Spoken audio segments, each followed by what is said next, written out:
Hello everyone, good morning. आज हम बात करेंगे सेल के बारे में और हम डिस्कस करेंगे सेल साइकिल के बारे में। स्टार्ट करते हैं सेल के बारे में कि सेल क्या होता है और सेल साइकिल क्या होता है। चलिए,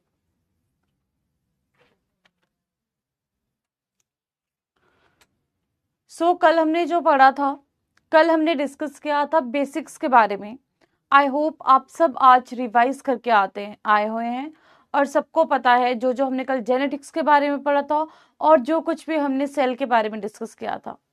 तो कल मैंने आपको कुछ असाइनमेंट्स भी दी थी जिसमें मैंने आपको कहा था कि डिफरेंसेस ज़रूर पढ़ के आएँ। प्रोकैरियोट्स में यूकैरियोट्स में क्या डिफरेंस होता है ये पढ़ के आना है। और मैंने आपको कहा था कि जो भी बाकी के डिफरेंसेस हैं वो सारे क्लियर करके आने हैं।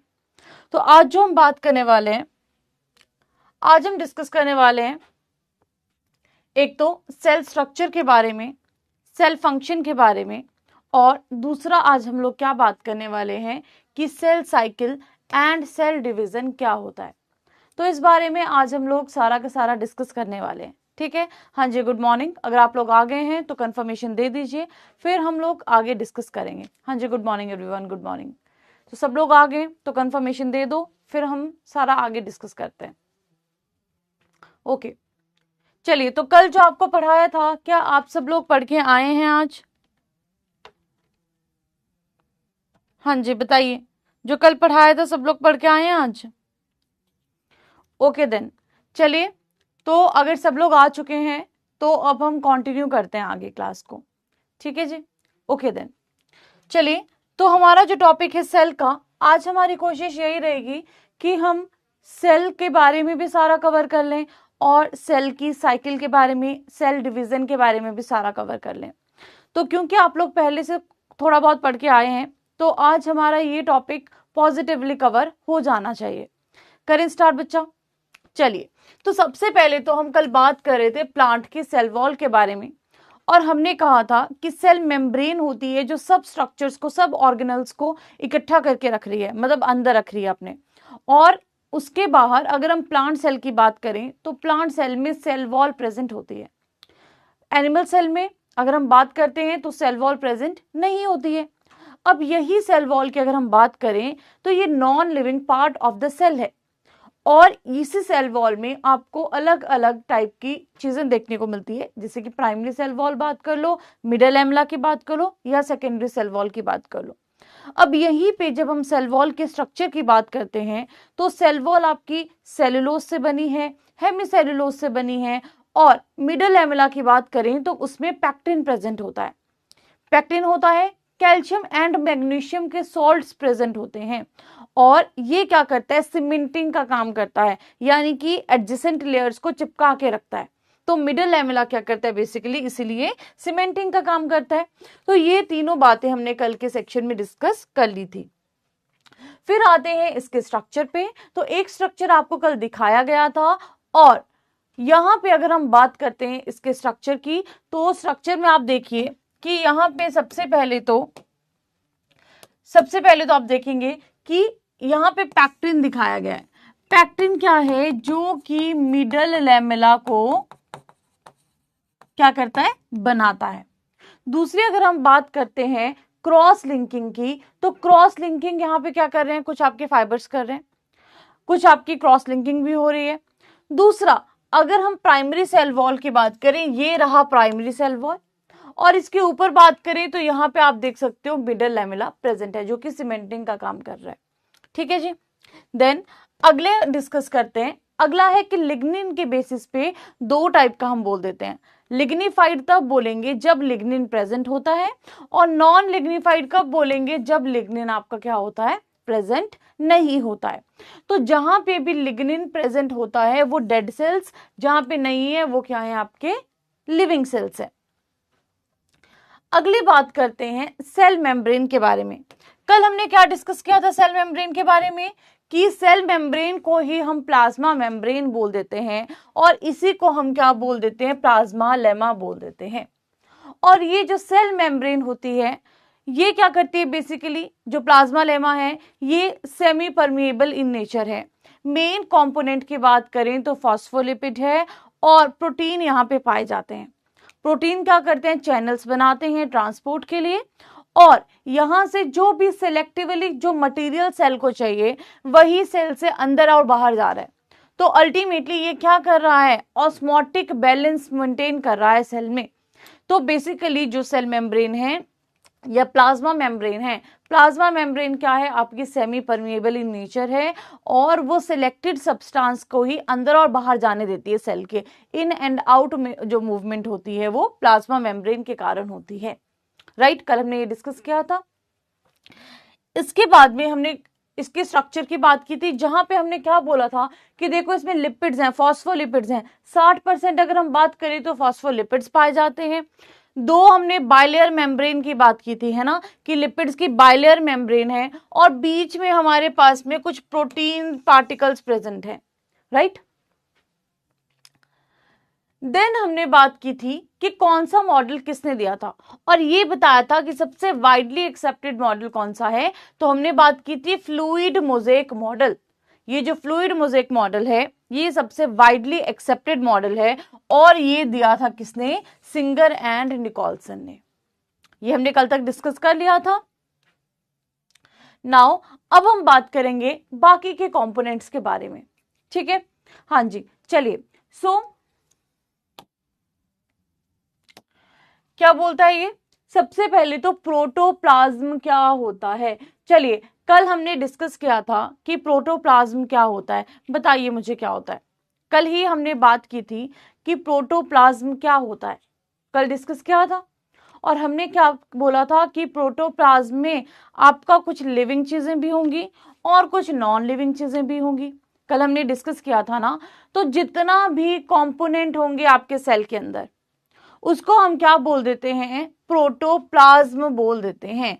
सेल मेम्ब्रेन की बात कर लो, जितने भी कंपोनेंट है, साइटोप्लाज्म है, न्यूक्लियस है, इसको हम क्या बोल देते हैं, प्रोटोप्लाज्म बोल देते हैं। डिस्कवरी की बात करें तो प्रोटोप्लाज्म को सबसे पहले डिस्कवर किया था दुजार्दन ने, लेकिन टर्म को कॉइन किसने किया है, परकिंजे ने। ये मैंने आपको कल टेबल में भी दिया था। ठीक है, तो अगर हम प्रोटोप्लाज्म की बात करते हैं, हाँ जी, साइटोप्लाज्म प्लस न्यूक्लियस बोल रहे हैं, यानी कि जो भी कंपोनेंट हमारे पास है तो उसको हमने क्या बोला, प्रोटोप्लाज्म बोल दिया। अब प्रोटोप्लाज्म की डिस्कवरी की बात करें तो दुजार्दन ने की थी, और अगर हम बात करते हैं कि किसने टर्म दी थी तो परकिंजे ने दी थी। प्रोटोप्लाज्म में वाटर कंटेंट कितना होता है, 80 to 90%, 80 से 90%। प्रोटीन कंटेंट कितना होता है ड्राई प्रोटोप्लाज्म में, 60 से 70%। हक्सले ने क्या कहा था कि प्रोटोप्लाज्म क्या है, फिजिकल बेसिस ऑफ लाइफ। ठीक है, ये चीज याद रखना कि हक्सले ने क्या कहा था कि जो प्रोटोप्लाज्म है वो क्या है, आपका बेसिस ऑफ लाइफ। ठीक है, राइट, क्लियर है यहां तक सबको। चलिए, तो ये हमारा जो प्रोटोप्लाज्म है वो हमने यहाँ पे क्लियर कर लिया। साइड में आप फोटो भी देख सकते हो, साथ में दी गई है। ठीक है, अगला हमारे पास में है न्यूक्लियस। तो अगर हम न्यूक्लियस की बात करते हैं तो न्यूक्लियस में क्या क्या पाया जाता है, तो आप यहाँ पे देखिए, एक तो न्यूक्लियस है, और न्यूक्लियस के अंदर हमने क्या कहा था कि डीएनए प्रेजेंट होता है, लेकिन क्रोमेटिन की फॉर्म में। क्रोमोसोम नहीं बनाएगा, क्रोमोसोम कब बनाएगा, डिवीजन के टाइम पे। अदरवाइज जो न्यूक्लियस है उसमें डीएनए क्रोमेटिन के फॉर्म में पड़ा रहता है। और उसी के अंदर आपने बात की थी कि न्यूक्लियोलस पाया जाता है, तो यहाँ पे फोटो देखो। ठीक है, और यही अगर हम न्यूक्लियस की बात करते हैं तो यूकैरियोट्स में न्यूक्लियर मेम्ब्रेन पाई जाती है, प्रोकैरियोट्स में न्यूक्लियोइड रीजन में ऐसे पड़ा रहता है। तो न्यूक्लियस बेसिकली क्या है, न्यूक्लियस है आपका कंट्रोलर ऑफ द सेल। पूरे सेल को कंट्रोल करने वाला कौन है, न्यूक्लियस है। अब इस चीज को याद रखना कि मैम ने मुझे बताया था कि न्यूक्लियस क्या करता है, पूरे सेल को कंट्रोल करता है। क्योंकि जैसे ये टॉपिक खत्म होगा तो हम सेल डिवीजन की बात करेंगे और मैं आपको बताऊंगी कि सेल को डिवाइड क्यों करना है। राइट, तो इस पॉइंट को याद रखना कि न्यूक्लियस क्या करता है, पूरे सेल को कंट्रोल करता है। तो जो भी सेल की एक्टिविटी है, चाहे ग्रोथ है, चाहे रिप्रोडक्शन है, चाहे किसी भी चीज का सिंथेसिस हो रहा है, वो सारा का सारा कौन कंट्रोल करता है? न्यूक्लियस कंट्रोल करता है। ठीक है, इसीलिए कंट्रोलर ऑफ द सेल कौन है? न्यूक्लियस है। मैंने आपको पहले कहा था कि जो भी मैं अंडरलाइन करूंगी या फिर टिक करूंगी समझ जाना, वो जरूरी बात बता रही हूं। अब न्यूक्लियस के अंदर जो फ्लूइड है उसको बोल देते हैं न्यूक्लियोप्लाज्म, और न्यूक्लियस की स्टडी को बोल देते हैं कैरियोलॉजी। अब न्यूक्लियस से रिलेटेड अगर वर्ड आएगा तो कैरियो का मतलब होता है कि हम न्यूक्लियस की बात कर रहे हैं, तो कैरियो जब भी बोलेंगे तो यहां पे याद रखना कि स्टडी ऑफ न्यूक्लियस को हम क्या बोल देंगे? कैरियोलॉजी बोल देंगे। अब न्यूक्लियस की भी बात करें तो इसके अराउंड भी क्या होती है? एक डबल मेम्ब्रेन होती है, जिसको हम क्या बोल देते हैं? न्यूक्लियर मेम्ब्रेन बोल देते हैं, या फिर न्यूक्लियर एनवेलप बोल देते हैं। ठीक है, न्यूक्लियस के अराउंड जो मेम्ब्रेन होगी उसको हम न्यूक्लियर एनवेलप बोल देंगे या फिर न्यूक्लियर मेम्ब्रेन बोल देंगे। चलिए, न्यूक्लियस भी हमने क्लियर कर लिया कि क्या होता है। नाउ अब हम बात करते हैं कि न्यूक्लियस में और क्या है। It is the store house of genetic material, that is DNA, है ना, जो जेनेटिक मटेरियल है उसका स्टोर हाउस है। न्यूक्लियस इज जनरली एब्सेंट, कहां कहां एब्सेंट होता है? इन आरबीसीज, जो मेच्योर आरबीसी होते हैं उसमें it is absent. Sieve tube of phloem उसमें भी एब्सेंट, और एक्सेप्शन यहां पे दी है कि किसमें प्रेजेंट होता है। अगला हमारे पास में साइटोप्लाज्मिक ऑर्गन्स, जैसे कि लाइसोसोम्स है, माइटोकॉन्ड्रिया है, ईआर है, गोल्जी बॉडीज हैं, ये भी आपके आरबीसी में नहीं है। Next one is nucleolus. अब हमने क्या बात की थी? न्यूक्लियस की बात की थी। न्यूक्लियस के अंदर हमने बोला एक स्ट्रक्चर प्रेजेंट है जो क्या है? आपका न्यूक्लियोलस। अब ये न्यूक्लियोलस बेसिकली क्या करता है? तो हमने कल डिस्कस किया था कि जो राइबोसोम्स की सिंथेसिस होती है उसमें ये मदद करता है। तो न्यूक्लियोलस क्या करता है? राइबोसोम्स और राइबोसोमल आरएनए की सिंथेसिस में हेल्प करता है, उसमें सिंथेसाइज होते हैं क्या? राइबोसोम्स। तो इसीलिए हम इसको क्या बोल देते हैं? Ribosome factory of the cell. तो आपको डायरेक्ट याद रखना है कि इसीलिए हम इसको क्या बोल देते हैं? Ribosome factory of the cell. ठीक है, ये पॉइंट डायरेक्ट याद रखना है कि ribosome factory of the cell किसको कहा जाता है? न्यूक्लियोलस को बोला जाता है। नेक्स्ट हमारे पास में है माइटोकॉन्ड्रिया। ये तो आप सबको पता होगा कि माइटोकॉन्ड्रिया को क्या बोला जाता है। कोई ऐसा होगा जिसको ये नहीं पता होगा? कौन है ऐसा भाई जिसको नहीं पता? बताओ माइटोकॉन्ड्रिया को क्या बोलते हैं, फटाफट से बताइए बताइए, माइटोकॉन्ड्रिया को क्या कहा जाता है? बोलो भाई,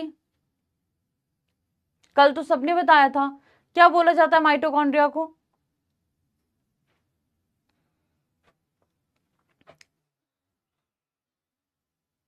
हाँ जी बोलिए,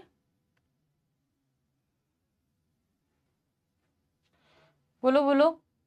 power house of the cell. Good, Om Prakash Shraddha सही बोल रहे हो। तो माइटोकॉन्ड्रिया को हम क्या बोल देते हैं? Power house of the cell.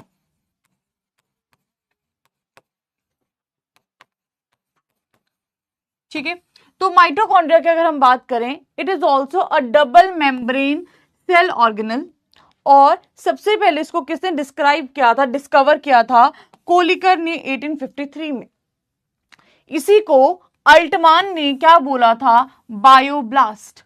और बाद में बेंडा की बात करें तो बेंडा ने टर्म दी थी क्या? माइटोकॉन्ड्रिया। ठीक है, तो माइटोकॉन्ड्रिया को सबसे पहले डिस्कवर किसने किया था? कोलिकर ने डिस्कवर किया था। बायोब्लास्ट किसने बोला? अल्टमैन ने बोला। और बाद में बेंडा की बात करें तो बेंडा ने क्या कर दी थी? टर्म कॉइन कर दी थी, दैट इज माइटोकॉन्ड्रिया। नाउ सबसे मेन काम क्या है माइटोकॉन्ड्रिया का? डायरेक्ट आपको याद रखना है, सेलुलर रेस्पिरेशन। ठीक है, सबसे मेन काम क्या है माइटोकॉन्ड्रिया का? That is cellular respiration.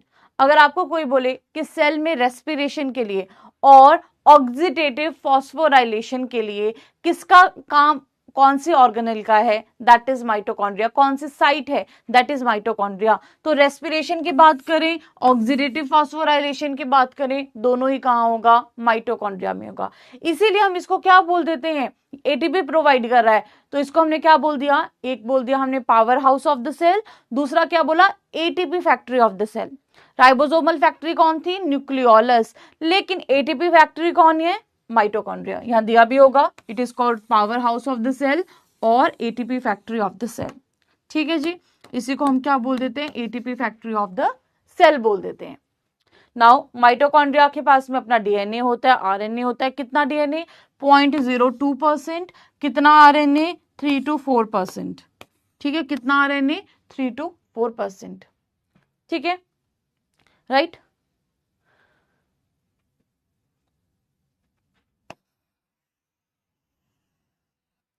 और अगर हम इसकी बात करते हैं, अब इतना कम डीएनए है लेकिन फिर भी उस डीएनए का भी क्या होता है, रेप्लिकेशन हो जाता है। ठीक है, तो इसीलिए हम इसको सेमी ऑटोनोमस बोलते हैं।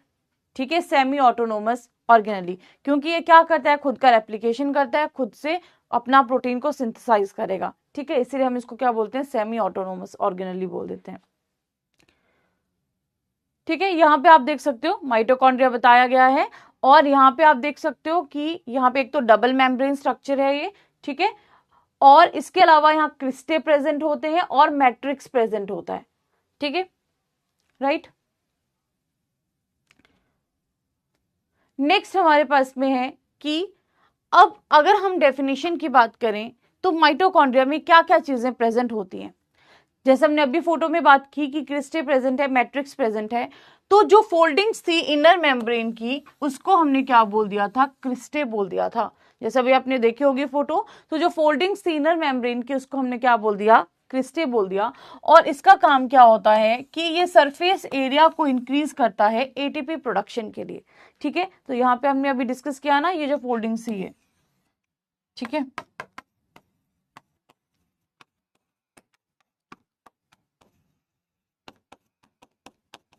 ठीक है, तो ये क्या करता है, इंक्रीज करता है एटीपी एरिया और इंक्रीज करता है surface area for the ATP production. ठीक है, राइट।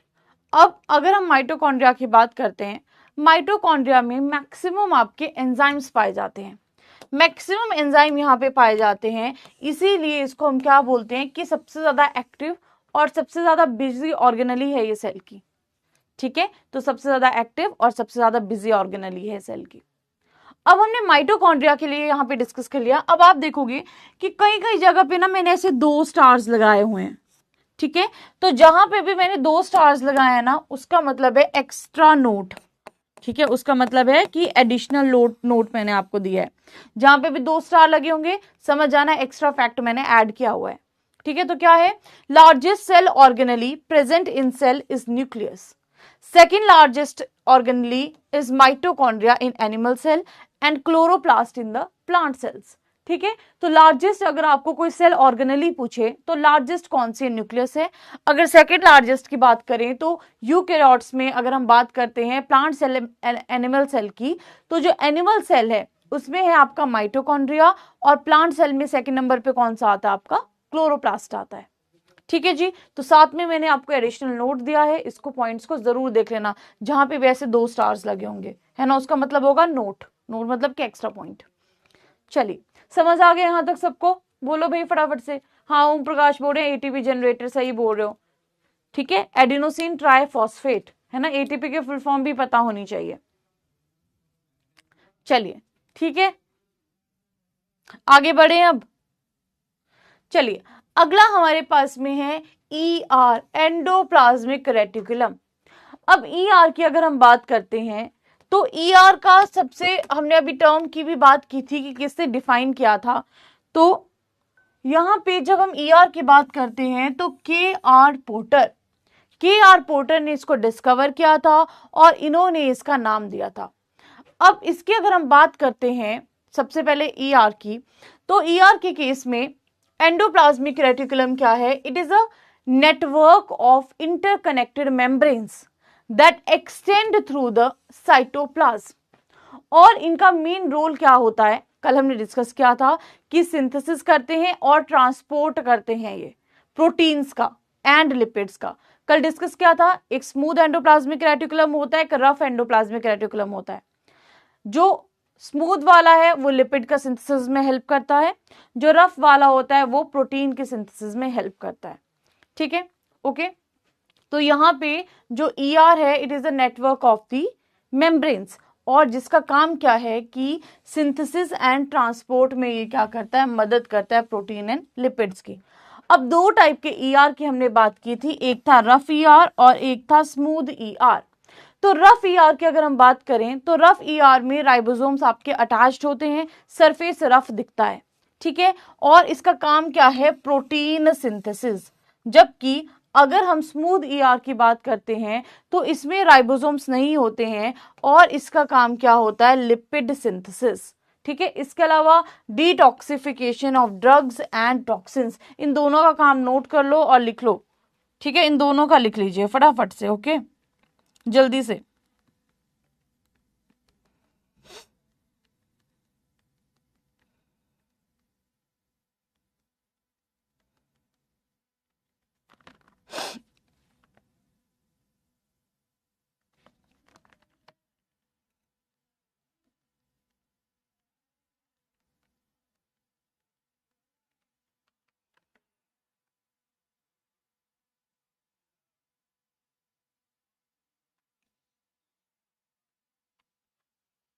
ठीक है,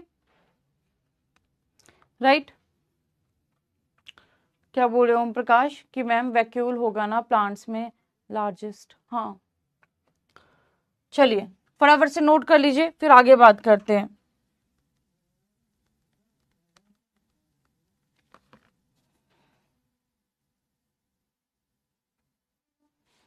ठीक है, चलिए,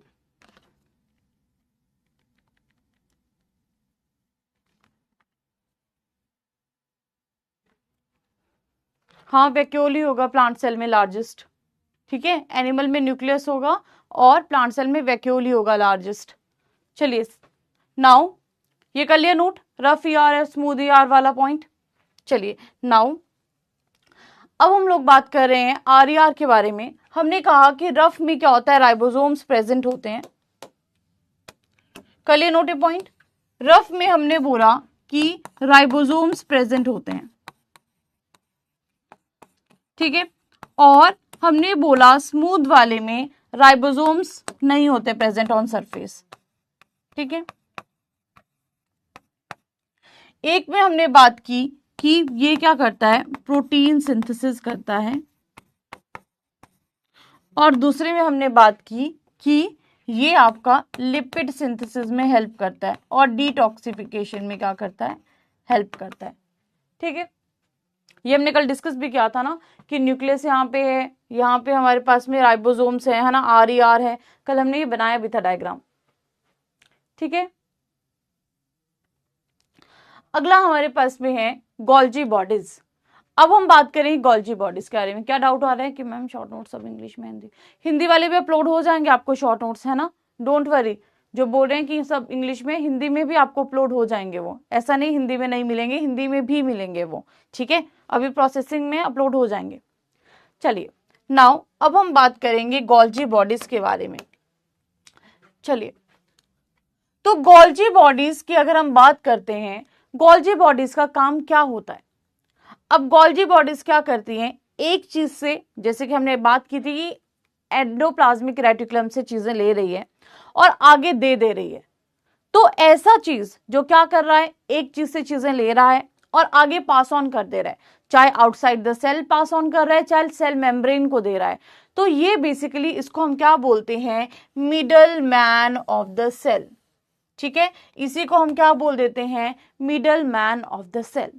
तो गोल्जी एपरेटस की अगर हम बात करते हैं तो गोल्जी एपरेटस क्या है, basically middle man of the cell है, और ये क्या करता है, जो भी मटेरियल है उसको आगे क्या करता है, ट्रांसपोर्ट कर देता है, ठीक है। तो यहाँ पे आप देख सकते हैं इस फोटो को, तो यहाँ पे आप देख रहे हो एक इसका सिस फेज होता है और एक इसका क्या होता है, ट्रांस फेज होता है, और यहां से ये क्या कर रहा है, जो भी इसके पास में चीजें आ रही है उसको ये फर्दर क्या करता है, आगे पास ऑन कर देता है, जैसे कि हमने फोटो में कल डिस्कस किया था, एक डायग्राम ड्रॉ किया था ना। नेक्स्ट इज लाइसोजाइम्स, और लाइसोजाइम्स के बारे में डायरेक्ट क्वेश्चन क्या आता है, सीधी सी बात है कि लाइसोजाइम में क्या होता है, डाइजेस्टिव एंजाइम्स होते हैं, मोस्ट ऑफ द टाइम्स अगर कोई पूछे भी आपसे किसी भी एग्जाम में, यही पूछा जाता है कि लाइसोजाइम का काम क्या होता है या सुसाइडल बैग्स किसको बोलते हैं। तो लाइसोजाइम्स में क्या होता है, कुछ डाइजेस्टिव एंजाइम्स होते हैं, जैसे कि प्रोटीएजेस हैं, न्यूक्लियसेस हैं, लाइपेजेस हैं, ग्लाइकोसाइडेजेस हैं, एक्सेट्रा। इन्हीं एंजाइम्स को हम कलेक्टिवली एक टर्म देते हैं, दैट इज हाइड्रोलिसिस। इसी को हम कलेक्टिवली क्या टर्म देते हैं, हाइड्रोलिसिस। ठीक है, और ये एंजाइम्स क्या करते हैं, एसिडिक पीएच में काम करते हैं। किस में काम करते हैं, एसिडिक पीएच में, और इन्हीं को हम क्या बोलते हैं, सुसाइडल बैग्स बोल देते हैं। ठीक है, और ये किससे बनते हैं, गोल्जी एपरेटस से बनते हैं डायरेक्टली, और दूसरा इनडायरेक्टली ये किससे बनते हैं, ईआर से बनते हैं, एंडोप्लाज्मिक रेटिकुलम से बनते हैं। यहां पे आप फोटो देख सकते हो, ठीक है, कि यहाँ पे लिपिड का लेयर है, उसके अंदर आप देख रहे हो कुछ हमारे पास में हाइड्रोलिटिक एंजाइम्स है। ठीक है, तो यहाँ पे आप लिपिड का लेयर देख रहे हो, उसके अंदर आप देख रहे हो कुछ एंजाइम्स हैं, है ना, यहाँ पे एक फ्लूइड प्रेजेंट है जो मैट्रिक्स है, और उसके बाहर एक मेम्ब्रेन प्रेजेंट है। तो इसके अंदर ये जो एंजाइम्स होते हैं ये क्या करते हैं, डाइजेशन का काम करते हैं। तो अगर आपको कोई बोले कि कौन से ऑर्गेनली में इंट्रासेलुलर डाइजेशन होता है, तो वो आपका याद रखना लाइसोसोम्स में होता है। तो लाइसोसोम्स का फंक्शन क्या होता है, इसके बारे में बात करते हैं। एक तो जो बड़े सब्सटेंसेस होते हैं उसको ये क्या करता है, डायरेक्टली एनगल्फ कर लेता है, और दूसरा कुछ आपके फ्लूइड होते हैं, स्मॉल ड्रॉपलेट्स होते हैं, जिनको ये क्या कर लेता है, खा लेता है। ठीक है, तो आप समझ सकते हो एनगल्फ कर लेता है। तो लाइसोजाइम्स की अगर हम बात करें तो इंट्रासेलुलर डाइजेशन की जो इंजेस्टेड मटेरियल है उसका ये डाइजेशन कर लेगा, और उस प्रोसेस को हम क्या बोलते हैं, एंडोसाइटोसिस। जब ये किसी चीज को एनगल्फ कर रहा है या अपने अंदर ले रहा है और उसको खत्म कर दे रहा है, तो उस प्रोसेस को हमने क्या बोल दिया, एंडोसाइटोसिस। पिनोसाइटोसिस की हम बात करते हैं तो जो स्मॉल फ्लूइड ड्रॉपलेट्स हैं उनको ये जब इंजेस्ट करेगा उसको हम पिनोसाइटोसिस बोल देते हैं, और जब लार्ज पार्टिकल्स को ये खाएगा, जैसे बैक्टीरिया है या फिर हमारे पास में डेड सेल्स हैं, तो उनको हम क्या बोल देते हैं, फेगोसाइटोसिस बोल देते हैं। तो बेसिकली अगर हम किसी और ऑर्गेनिज्म की बात करें, जैसे वायरसेस हैं, बैक्टीरिया हैं, उनके लिए भी डिफेंस का काम कौन कर रहा है, आपके लाइसोसोम्स कर रहे हैं। डिफेंस कौन प्रोवाइड कर रहा है, लाइसोसोम्स। ठीक है, क्योंकि इनके अंदर क्या है, कुछ हाइड्रोलिटिक एंजाइम्स है जिनको लाइसोजाइम्स भी बोला जाता है। ठीक है, तो बेसिकली जब हम ये किसी चीज का ब्रेक डाउन करता है, किसी चीज को तोड़ देता है, खत्म कर देता है, तो उसकी वजह से हम इसको क्या बोलते हैं कि ऑटोलाइसिस। ऑटोलाइसिस का मतलब होता है किसी चीज को तोड़ देना या किसी चीज का ब्रेक डाउन कर देना। तो ऑटोलाइसिस और ऑटोफेगी में भी इसका क्या होता है, रोल रहता है, जहां पे ये क्या करता है कि जो भी आपकी माल फंक्शनिंग होगी किसी ऑर्गेनेली में, या फिर कोई भी आपका सेलुलर वेस्ट है उसको ये खा लेता है। तो ये बेसिकली क्या करता है, इंट्रासेलुलर डाइजेशन करता है, राइट, या प्रोग्राम्ड सेल डेथ करता है। तो बेसिकली प्रोग्राम्ड सेल डेथ में क्या होता है, lysozymes release their enzyme into the cytoplasm and leads to the self digestion of the cell, autolysis. That is why they are refer to as suicidal bag of the cell. ठीक है, तो जब इनको लगता है कि जरूरत है तो ये क्या करेंगे, अपने एंजाइम्स को साइटोप्लाज्म में रिलीज कर देंगे, जिसकी वजह से सेल डेथ हो जाती है, और इनको क्या बोला जाता है, suicidal bags of the cell बोला जाता है। ठीक है, राइट। सो जब ये अपने एंजाइम्स को बाहर रिलीज करता है तो उसका बोला जाता है एक्स्ट्रा सेलुलर डाइजेशन। नोट क्या है कि जो इंट्रासेलुलर ट्रांसपोर्ट है वो ईआर करता है, एंडोप्लाज्मिक रेटिकुलम करता है, और जो इंट्रासेलुलर डाइजेशन है वो लाइसोसोम करता है। तो ये आपका नोट है कि आप कंफ्यूज मत होना, ट्रांसपोर्ट में ईआर का काम होता है, लेकिन अगर डाइजेशन की बात करते हैं तो डाइजेशन में किसका काम होता है, लाइसोसोम का काम होता है। ये क्यों दिया गया है कि कई बार हम क्या करते हैं, डायरेक्ट बस वर्ड पढ़ते हैं कि इंट्रासेलुलर दिया है, आगे देखेंगे नहीं ट्रांसपोर्ट है कि डाइजेशन, और डायरेक्टली आंसर कर देते हैं। तो ऐसी चीजों में कंफ्यूज नहीं होना है, इसीलिए यहाँ पे मैंने साइड में नोट दे दिया है कि ये चीज को आप ध्यान में रखिएगा। चलिए, यहां तक क्लियर हो गया सबको, फटाफट से बोलो भाई, यहां तक सबको क्लियर, बताइए फटाफट से, बोलो बोलो भाई, यहां तक क्लियर है सबको।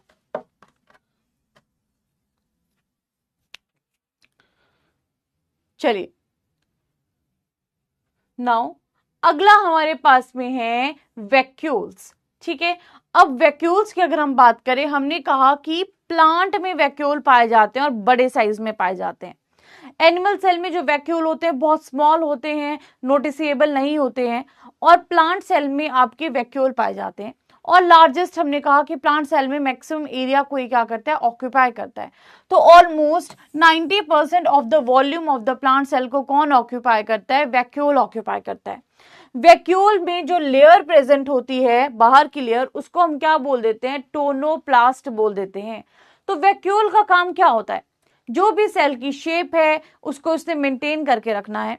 ठीक है, और इसके अलावा ये क्या करता है, जो ऑस्मोटिक बैलेंस है, ये ऑस्मो रेगुलेशन है, उसको भी ये क्या करता है, बेसिकली मेंटेन करता है। तो vacuoles helps to maintain the cell shape, regulate osmotic balance and store substances needed by the cell. ठीक है, तो जो भी सब्सटेंसेस सेल को चाहिए उसको भी ये क्या करता है, बेसिकली स्टोर करके रखता है। और इसके अलावा ये क्या करता है, रेगुलेट करता है ऑस्मोटिक बैलेंस को। मेम्ब्रेन ऑफ वैक्यूल, डायरेक्ट चीज, वैक्यूल की मेम्ब्रेन को क्या बोला जाता है, टोनोप्लास्ट बोला जाता है। ठीक है, पिगमेंट की बात करें तो वैक्यूल में जैसे कि पिगमेंट एंथोसाइनिन की हम बात करते हैं, तो एंथोसाइनिन क्या करती है, आपके कलर के लिए रिस्पॉन्सिबल होती है। जैसे आपने फ्लावर्स वगैरह में कलर देखा होगा, है ना, तो वो कलर कहाँ से आता है, एंथोसाइनिन से आता है। एनिमल सेल्स में स्मॉलर होते हैं as compare to plant cells, generally noticeable नहीं होते। और जो आपके पास में प्लांट सेल्स होते हैं उसमें आपके जो वैक्यूल्स होते हैं उनका लार्ज क्या होता है, साइज होता है। ठीक है, उनका साइज क्या होता है, लार्ज होता है। नाउ अगर हम बात करें आगे, आगे हमारे पास में है राइबोसोम्स। तो राइबोसोम्स को सबसे पहले ऑब्जर्व किया था क्लूड ने, और इनके बारे में सबसे पहले डिस्कवरी किसने की थी, रॉबिन्सन एंड ब्राउन ने डिस्कवरी की थी। ठीक है, और एनिमल सेल की अगर हम बात करते हैं तो पैलेडे ने इनको एनिमल सेल से क्या किया था, डिस्कवर किया था। टर्म की बात करें तो रॉबर्ट ने क्या किया था, राइबोसोम टर्म को दिया था। अब सबसे अगर हम बात करें कि राइबोसोम क्या होते हैं, स्मॉल होते हैं, काम क्या है, protein factory of the cell है, प्रोटीन बनाते हैं। ठीक है, मेन चीज क्या है कि site of protein synthesis, main चीज क्या है कि प्रोटीन को सिंथेसाइज करते हैं, प्रोटीन को ये बनाते हैं। तो आपको पता है, हमने पढ़ा था राइबोसोम्स में एक लार्ज सब यूनिट होता है, एक स्मॉल सब यूनिट होता है। अगर हम बात करते हैं प्रोकैरियोट्स की, तो प्रोकैरियोट्स में 70s राइबोसोम पाया जाता है, और यूकैरियोट्स की बात करें तो उसमें 70 एंड 80s पाए जाते हैं। प्रोकैरियोट्स में सिर्फ 70s राइबोसोम्स पाए जाते हैं। जो एस होता है वो सेडिमेंटेशन कोफिशिएंट होता है ना। चलिए अगला हमारे पास में है यूनिट्स ऑफ राइबोसोम्स। तो आप देख सकते हो कि 70s जब बोलेंगे उसके सब यूनिट होते हैं 50s एंड 30s, और अगर आपको 80s बोलेंगे तो उसके सब यूनिट्स होते हैं 40s एंड 60s। राइबोसोम्स में एस का मतलब होता है स्वीडबर्ग यूनिट। ठीक है, जो बेसिकली क्या है, सेडिमेंटेशन कोफिशिएंट है, राइट।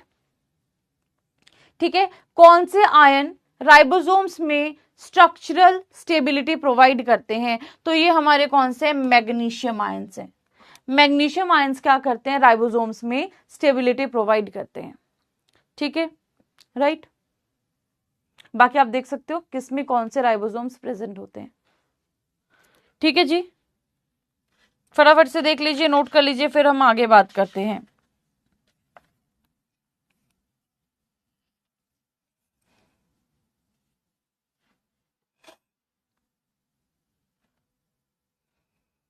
चलिए नाउ अब हम आगे बात करते हैं प्लास्टिड्स के बारे में। हम बात कर रहे हैं प्लांट्स के बारे में। तो प्लांट सेल की अगर हम बात करते हैं तो यहाँ पे जो प्लास्टिड्स हैं वो 3 टाइप से आपके हैं, या हम बात करें सबसे पहले क्लोरोप्लास्ट की, जिनको हम कॉमनली क्या बोल देते हैं, ग्रीन प्लास्टिड बोल देते हैं। तो क्लोरोप्लास्ट हमारे क्या है, ग्रीन प्लास्टिड है। ग्रीन प्लास्टिड से पता चल रहा है कि इसमें ग्रीन पिगमेंट प्रेजेंट होगी, यानी कि यहाँ पे क्लोरोफिल पाई जाती है। तो क्लोरोफिल आपको पता है रोल मेन क्या है उसका, फोटोसिंथेसिस में उसका मेन रोल है। तो अगर हम बात करते हैं क्लोरोप्लास्ट की प्लांट्स के केस में, तो इसी को हम क्या बोल देते हैं, कार्बोहाइड्रेट फैक्ट्री, क्योंकि ये क्या करता है, कार्बोहाइड्रेट बनाता है। तो carbohydrate factory of the cell हम किसको बोल देते हैं? क्लोरोप्लास्ट को बोल देते हैं। किचन ऑफ द सेल भी हम किसको बोल देते हैं? क्लोरोप्लास्ट को बोल देते हैं। ठीक है, तो फोटोसिंथेसिस में इनका रोल होता है। लिख लो फटाफट से, कार्बोहाइड्रेट फैक्ट्री किसको बोला जाता है और किचन ऑफ द सेल किसको बोला जाता है? फटाफट से लिख लीजिए। ठीक है, राइट, तो लिख लीजिए इसको फटाफट से।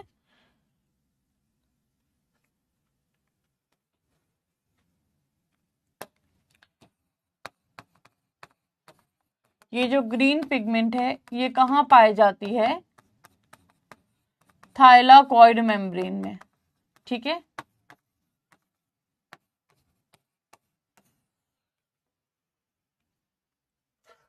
चलिए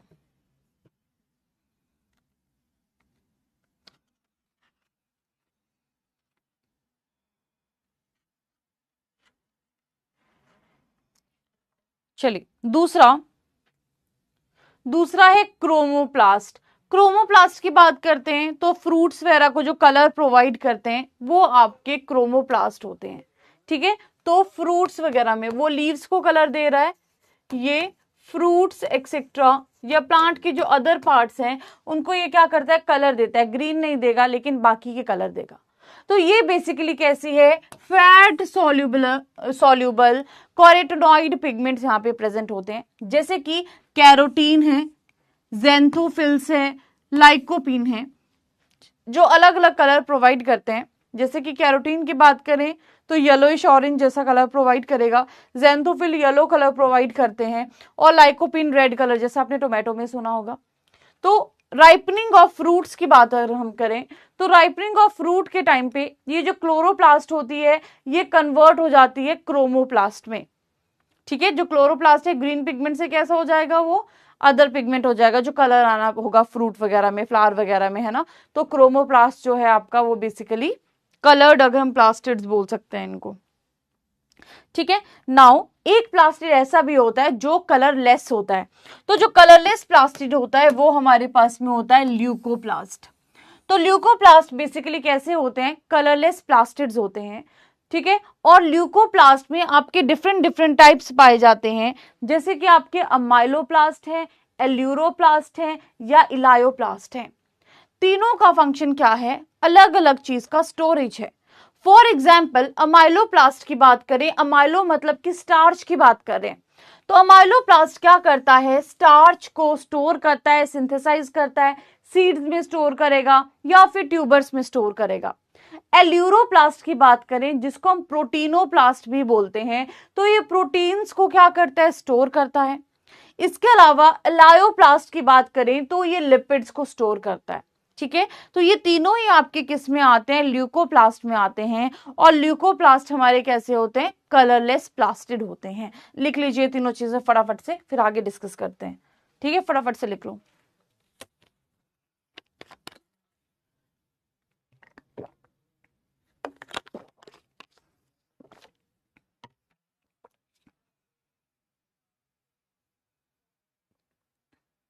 ठीक है जी, फटाफट से लिख लीजिए, फिर आगे डिस्कस करते हैं।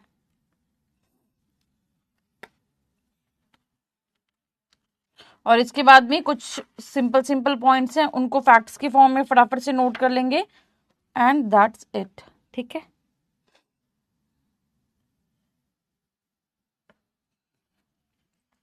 कुछ सिंपल पॉइंट्स हैं, उनको फटाफट से नोट कर लेंगे इसके बाद। चलिए, ठीक है ठीक है, तो क्लोरोप्लास्ट में कितना डीएनए होता है, कितना आरएनए होता है? ठीक है, it is also semi autonomous organelle. ठीक है, दो इसमें रीजन्स होते हैं, एक होता है ग्रेना और एक होता है स्ट्रोमा। तो रोल क्या होता है कि दो टाइप के रिएक्शन होते हैं, एक होता है लाइट रिएक्शन जो कि होता है ग्रेना में, एक होता है डार्क रिएक्शन जो कि होता है स्ट्रोमा में।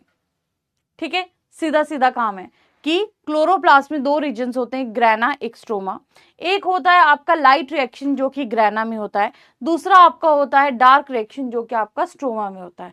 तो ऐसे याद रखना, लाइफ्स गुड, एलजी के एक ऐड आती थी ना, लाइफ्स गुड, तो लाइट रिएक्शन कहाँ पे होता है? आपका ग्रेना में होता है। ठीक है, राइट।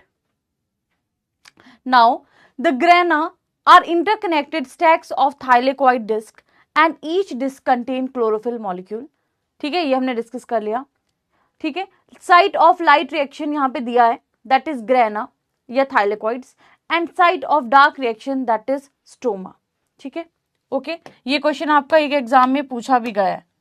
ठीक है, ओके, तो एक बार ये क्वेश्चन पूछा भी गया है, ये जनरल बहुत बेसिक सा क्वेश्चन है ये, दिस वन। ठीक है,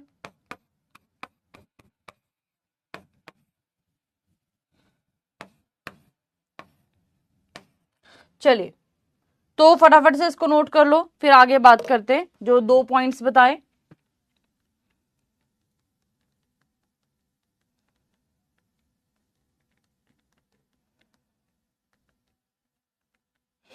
चलो फटाफट से नोट कर लीजिए, फिर आगे बात करते हैं।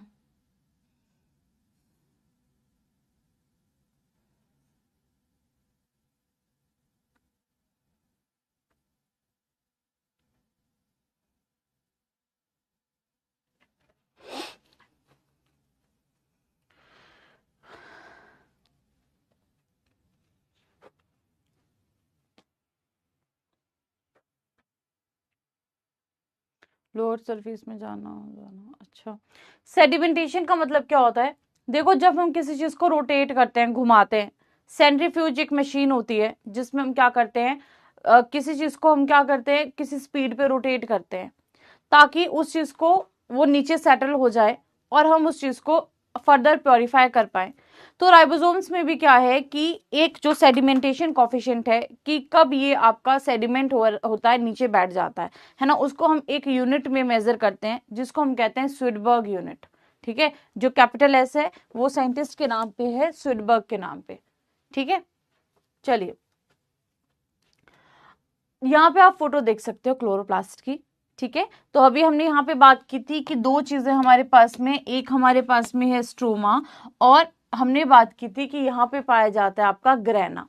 ठीक है, तो थाइलेकॉइड का जो स्टैक होता है उसको हम क्या बोल देते हैं, ग्रेना लेमुले बोल देते हैं। ठीक है, और यहाँ पे आप देख सकते हो स्टैक ऑफ थाइलेकॉइड्स जिसको हम ग्रेना बोल देते हैं, ये आपके थाइलेकॉइड्स हैं, पूरे स्टैक को हम क्या बोल देंगे, ग्रेना बोल देंगे। और जो फ्लूइड मैट्रिक्स यहाँ पे इसको हम क्या बोल देंगे, स्ट्रोमा बोल देंगे। ठीक है, वैसे ही दूसरा प्लास्टिड टाइप्स की हमने बात की थी, तो देखो क्रोमोप्लास्ट हमने डिस्कस किया, क्लोरोप्लास्ट डिस्कस किया, ल्यूकोप्लास्ट, माइलोप्लास्ट, इलायोप्लास्ट, ये सारे हमने भी डिस्कस किए ना, तो आप यहाँ पे देख सकते हो। ठीक है जी,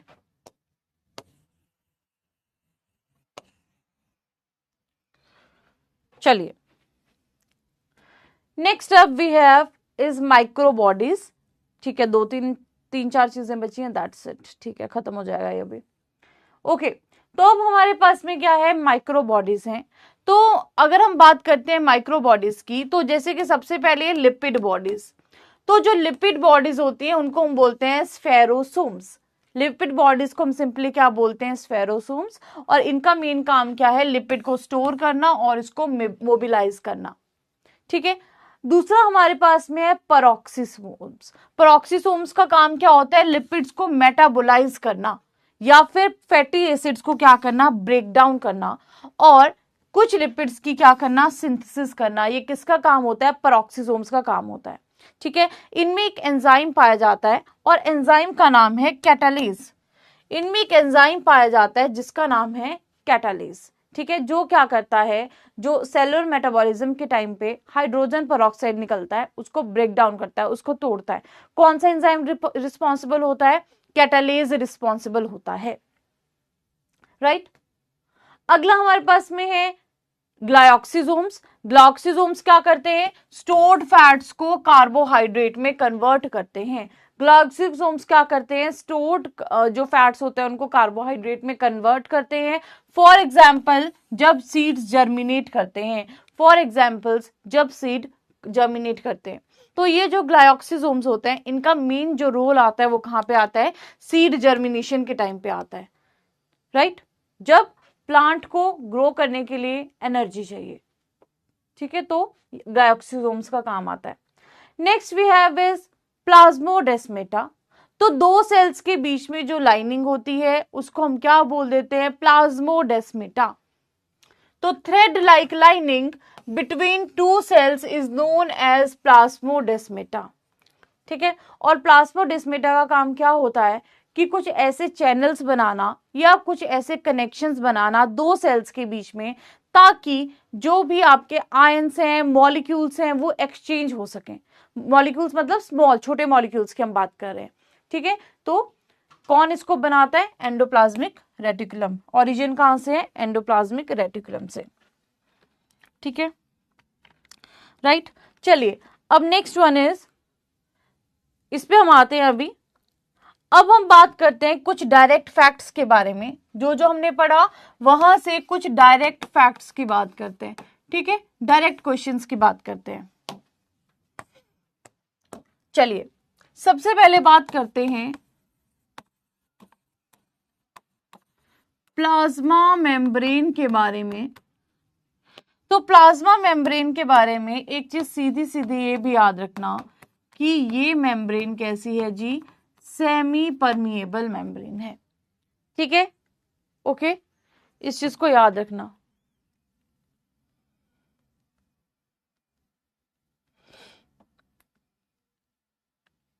ठीक है, लिख लो फटाफट से।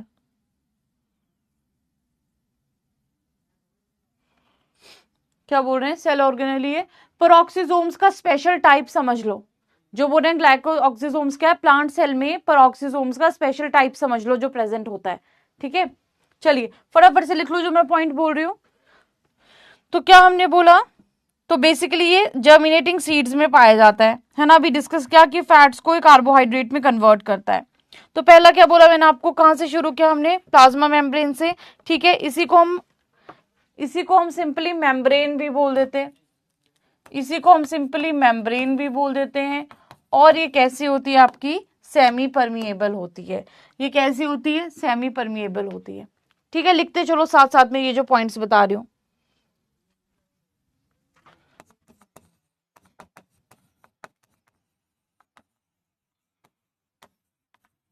ठीक है, ये हम रिवीजन कर रहे हैं बेसिकली शॉर्ट फॉर्म में।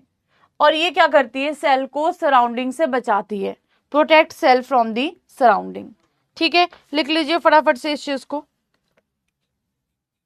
Now cell wall, cell wall में सबसे आउटर वॉल की बात करें तो दैट इज मिडल लैमेला, ठीक है, पैक्टिन की बनी होती है, राइट। सबसे आउटर की बात करोगे तो क्या है आपके पास में? मिडल लैमेला है, जो कि आपकी आउटर मोस्ट लेयर है, ठीक है, पैक्टिन। और इसमें कैल्शियम एंड मैग्नीशियम भी पाए जाते हैं, राइट, कैल्शियम एंड मैग्नीशियम भी पाए जाते हैं।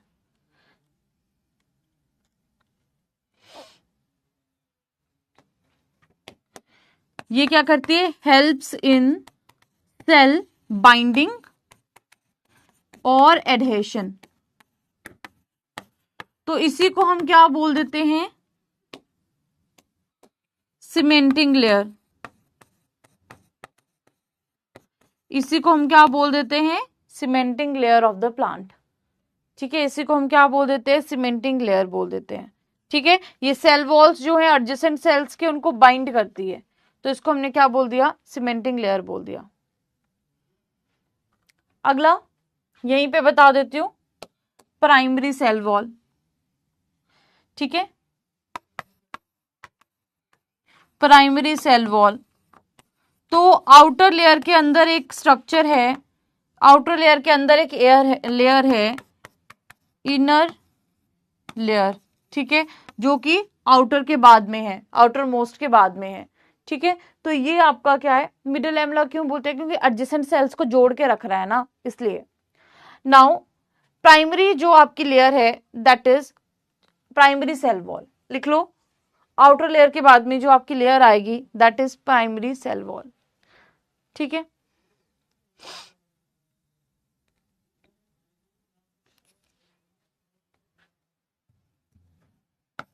ये भी इलास्टिक लेयर होती है आपकी, सेलुलोज फाइबर्स इसमें पाए जाते हैं, ठीक है। इलास्टिक लेयर है, सेलुलोज फाइबर्स यहाँ पे पाए जाएंगे।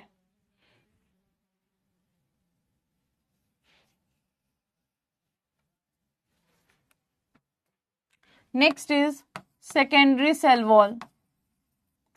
ये जो होती है, ये होती है थोड़ी, वो थी आपकी फ्लेक्सिबल जैसी, ये होती है rigid and tough. Rigid and tough cell wall, ठीक है, लिख लीजिए। Rigid and tough cell wall जो होती है आपकी, ये है सेकेंडरी सेल वॉल, ठीक है। प्राइमरी सेल वॉल के ऊपर जब कुछ डेपोजिशन हो जाता है तो ये बनती है, ठीक है। तो प्राइमरी सेल वॉल के ऊपर जब भी कुछ चीजें डिपॉजिट हो जाएंगी तब ये बनेगी, ठीक है। चलिए लिख लीजिए पॉइंट बी।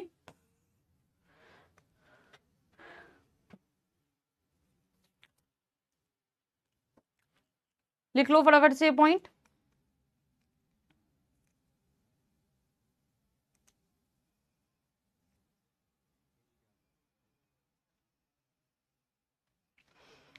ठीक है, कई बार यहाँ पे लिग्निन की डेपोजिशन देखने को मिलती है और कई बार सुबेरिन की डेपोजिशन देखने को मिलती है ना। लिग्निन होगा या फिर सुबेरिन प्रेजेंट होगा जो कि इम्परमिएबल टू वाटर है, वाटर की परमिएबिलिटी अलाउ नहीं करता है सुबेरिन, ठीक है, वाटर का आना जाना अलाउ नहीं करता है।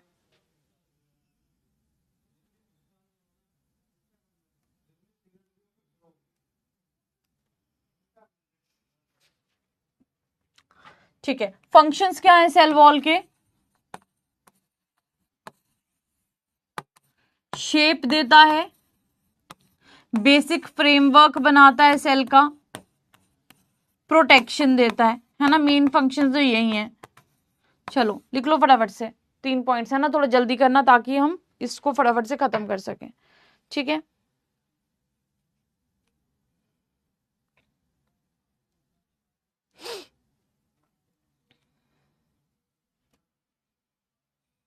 राइट, तो ये हमने डिस्कस कर लिया।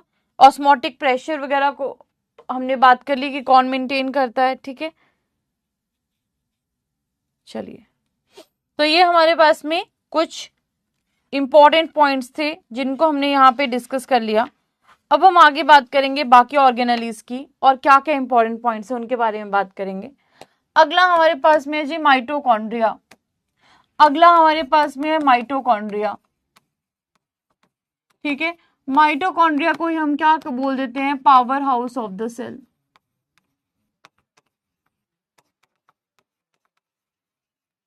ठीक है।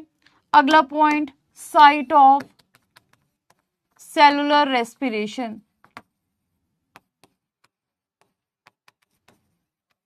साइट ऑफ ऑक्सीडेटिव फॉस्फोराइलेशन,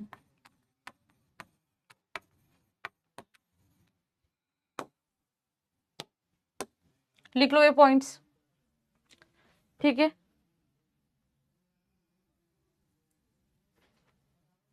इनके पास में अपना डीएनए होता है जिसको हम क्या बोलते हैं? Mitochondrial DNA. ये भी डिस्कस किया था ना। हाँ, एटीपी फैक्ट्री, ठीक बोल रहे हो, ठीक है।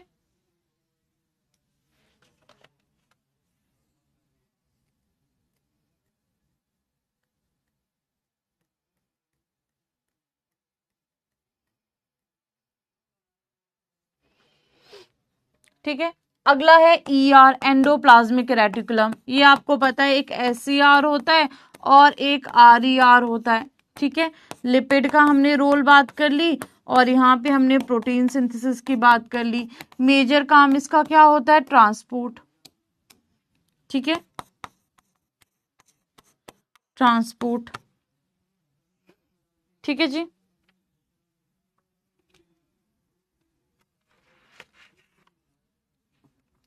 ठीक है, transporting channels of the cell,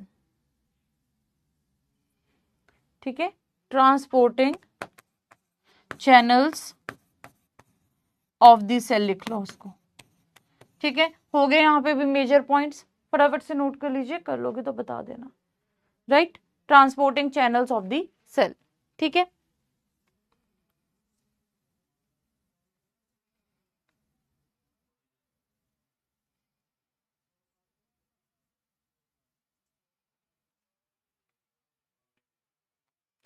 अगला पॉइंट एक रह गया, डिटॉक्सिफिकेशन भी तो करता है ना ड्रग्स की। चलिए अब इसके बाद में बात करते हैं राइबोसोम्स के बारे में। Next up we have ribosomes. ठीक है, राइबोसोम्स की बात करें, राइबोसोम्स क्या करते हैं, प्रोटीन सिंथेसिस में हेल्प करते हैं। ठीक है, protein factory of the cell.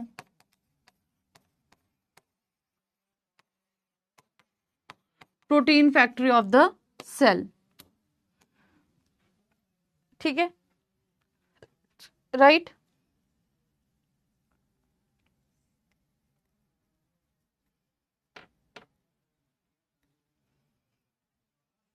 लिख लीजिए इसको। Now Golgi bodies packing and dispatching, है ना, पैक करता है, डिस्पैच करता है, यूनिट ऑफ सेल। जैसे पोस्टमैन काम करता है ना, कुछ कुछ वैसा काम है, पैक कर रहा है, डिस्पैच कर रहा है। ओके, तो दिस इज क्या है आपका, गोल्जी बॉडीज। ठीक है, packing and dispatching unit of the cell, double membrane structure होता है।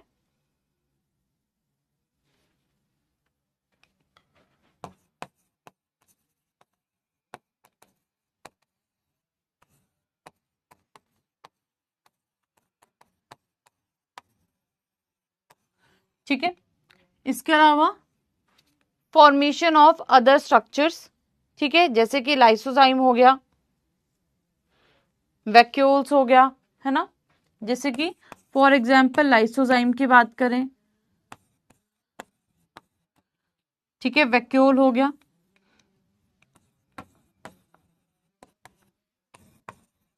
लाइसोसोम्स हो गया, वैक्यूल हो गया। ठीक है, चलिए, लाइसोसोम्स हो गया, वैक्यूल्स हो गया। ठीक है, प्लास्टिड्स हमने अभी डिस्कस किया, क्लोरोप्लास्ट के बारे में पढ़ लिया अभी, है ना, क्रोमोप्लास्ट भी डिस्कस कर लिया, ल्यूकोप्लास्ट भी डिस्कस कर लिया, वैक्यूल्स भी डिस्कस कर लिया। ठीक है,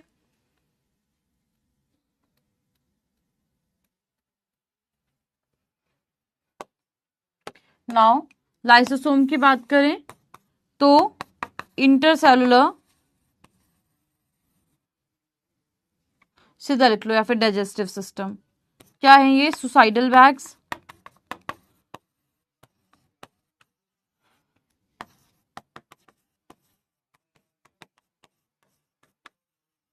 ठीक है, एंड डाइजेस्टिव सिस्टम। ओके, लिख लीजिए फटाफट से इस पॉइंट को भी। Digestion of food material. ठीक है, राइट।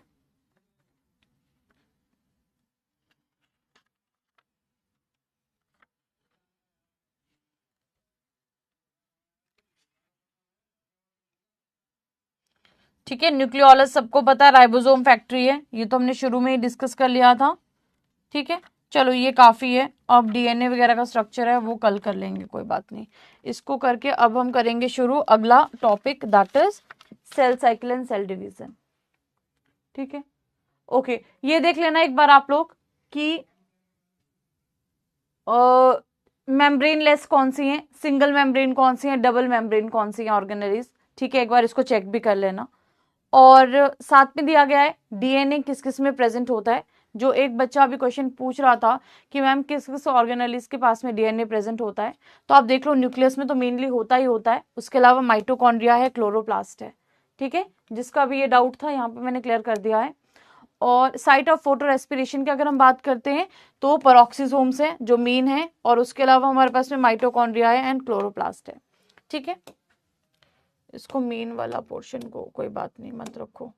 ठीक है, ओके, तो ये वाला आप सबको टॉपिक क्लियर हो गया। अब सेल वाला जल्दी बताओ भाई, काफी टाइम लग गया इस पे, नहीं तो आज हमारा सेल डिवीजन पूरा हो जाना था।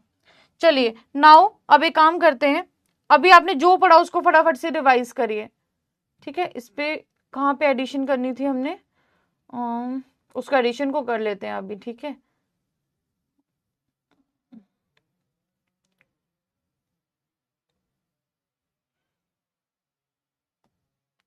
ठीक है, प्लांट सेल की हमने बात की थी यहाँ पे, है ना, वैक्यूल की बात की थी, ठीक है, ओके। चलिए ठीक है, ये वाला टॉपिक तो आपका हो गया पूरा, सेल स्ट्रक्चर एंड फंक्शन। अब शुरू करेंगे सेल साइकिल के साथ में, अब शुरू करेंगे सेल साइकिल के साथ में। चलिए शुरू करते हैं। तो पहले तो जो हमने पढ़ा फटाफट से एक बार रिवाइज करो, जल्दी से देखो क्या क्या पढ़ा है, और उसके बाद में अब हम शुरू करेंगे सेल साइकिल के बारे में, है ना। 1 मिनट के अंदर हम शुरू कर रहे हैं सेल साइकिल। पहले फटाफट से देखो अभी तक क्या क्या पढ़ा, और फिर हम शुरू कर रहे हैं सेल साइकिल क्या होता है, कैसा होता है, फटाफट से, ठीक है। यहां तक समझ में आया? पहले तो ये बताओ, यहां तक क्लियर है?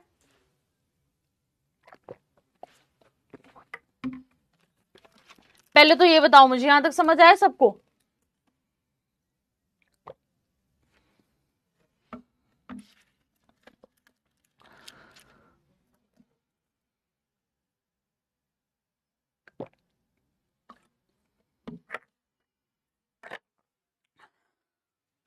चलिए अब ना कुछ छोटे छोटे फैक्ट्स जो यहाँ पे दिए हैं ना, उनको एक बार क्रॉस चेक कर लेना अपने से भी, है ना। थोड़ी बहुत चीजें हैं, उनको एक बार क्रॉस चेक जरूर कर लेना, ओके। नाउ अब हम बात करने वाले हैं किसके बारे में? सेल साइकिल के बारे में, ठीक है। अच्छा, उससे पहले एक बच्चा कोई बोल रहा था, मैंने फटाफट में देखा था वो मैसेज कि मैम आपने मेरे एक डाउट का रिप्लाई नहीं किया। हाँ मैंने देखा था कल, लेकिन कल एक्चुअली बहुत बहुत ज्यादा बिजी थी, है ना कल, क्योंकि आपको पता है 2 क्लासेस भी थी, फिर लॉन्च भी था, आज भी आपकी क्लास है, एक और क्लास है इवनिंग में नेट की, है ना। तो उस वजह से ना मैं बहुत ऑक्यूपाइड थी कल, तो मैंने टेलीग्राम देखा तो, लेकिन मुझे याद ही नहीं रहा। अब मैं दोबारा से आपका मैसेज देखूंगी, मैंने मैसेज नहीं देखा था, लेकिन हाँ देखा था मैसेज कुछ आया है, ठीक है, अब देख लूंगी अब जाके देख लूंगी, ठीक है, जिसका भी जो भी मैसेज आया था यहाँ पे मैंने देखा, अब देख लूंगी, टाइम नहीं लगा बीच में। अच्छा, किसके शॉर्ट नोट्स बेटा? जेनेटिक्स के? वो तो सब्जेक्ट खत्म होने के बाद मिलेंगे ना, सब्जेक्ट तो खत्म होने दो, उसके बाद मिल जाएंगे आपको शॉर्ट नोट्स भी इसके, ठीक है। चलिए अब मुझे पहले तो ये बात बताओ, कौन कौन ऐसा है जो सेल साइकिल पढ़ के आया है? जैसा मैंने आपको कहा था माइटोसिस मियोसिस के डिफरेंस को कौन कौन पढ़ के आया है? पहले तो मुझे ये बताओ, फटाफट से बताओ कौन कौन है।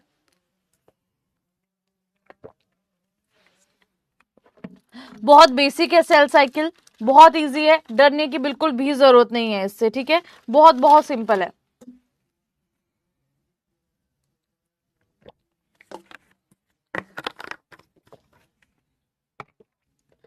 चलिए ठीक है, तो अब हम शुरू कर रहे हैं सेल साइकिल के साथ में। पढ़ के आए हो? पहले तो ये बता दो, पढ़ के आए हैं सब लोग? चलिए ओके, सेल साइकिल क्या होता है पहले इस बारे में बात कर रहे हैं। जैसे हम लोग हैं, जब हम लोग भी बने हैं, हम भी एक सेल से बने। अब बेटा हो नहीं गए हैं? 1 मिनट, क्या बोल रहे हो कि मैम पैथो के शॉर्ट नोट्स अपलोड हो तो गए हैं, है नहीं है क्या अपलोडेड? मैंने मेरी तरफ से तो कब के चले गए आपके शॉर्ट नोट्स, अपलोड हो गए हैं शॉर्ट नोट्स आपके, नहीं हुए हैं क्या रोशनी? बाकी लोग बताओ फटाफट से भाई, नहीं हुए अपलोड क्या? मैंने तो कब के भेज दिए आपके शॉर्ट नोट्स, सब्जेक्ट खत्म होते ही भेज दिए थे, बताओ नहीं हुए अपलोड? चलो पूछती हूँ, मैं पता करती हूँ, वैसे तो मैंने अपने एंड से भेज दिए हैं।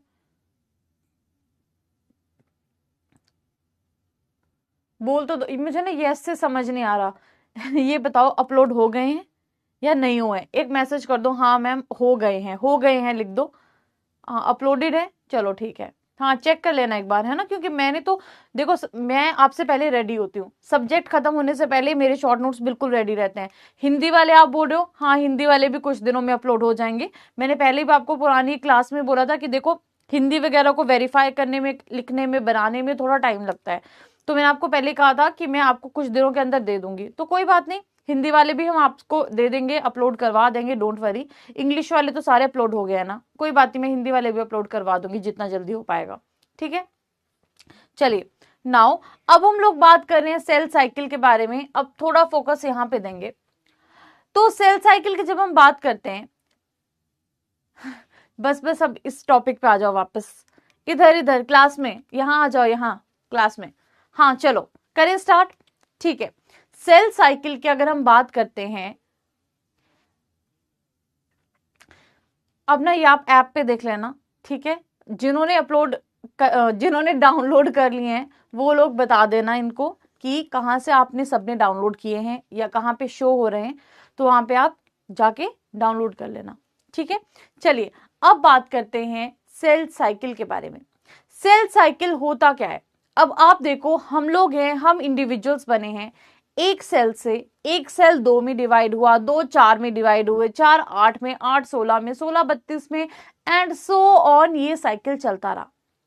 तो सेल ग्रोथ की अगर मैं बात करती हूं, ये जो सेल ग्रोथ है ना, आप सबने बचपन में एक बात पढ़ी होगी, बचपन में मतलब कि 10th 11th में, कि ये जो सेल ग्रोथ है ना, ये है जी कॉन्टिन्यूअस प्रोसेस, ये होता ही रहता है,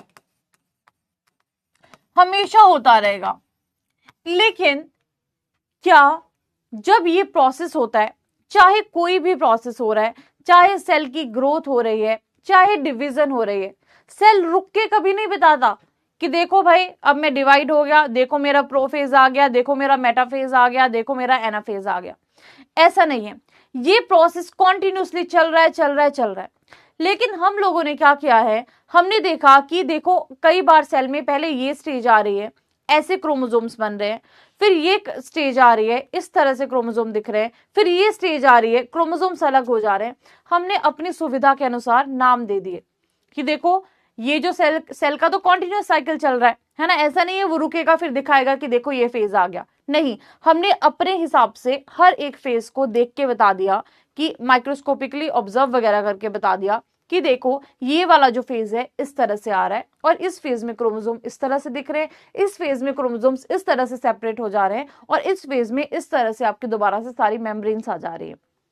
ये सारा हमने खुद से बताया, ठीक है। तो बेसिकली सेल साइकिल की अगर हम बात करते हैं, तो ये आपका सीक्वेंस ऑफ इवेंट्स है जो आपका होता रहता है। एक न्यूक्लियर डिवीजन होगी, फिर नेक्स्ट होगी, फिर नेक्स्ट होगी, नेक्स्ट होगी, यानी कि सेल साइकिल आपका कैसा है, होता ही रहता है, कॉन्टिन्यूस चीज है। अब सेल साइकिल होने की क्या जरूरत है भाई, सेल को डिवाइड करने की क्या जरूरत है? थोड़ी देर पहले हमने पढ़ा कि जो न्यूक्लियस है वो क्या करता है, सेल को कंट्रोल करता है।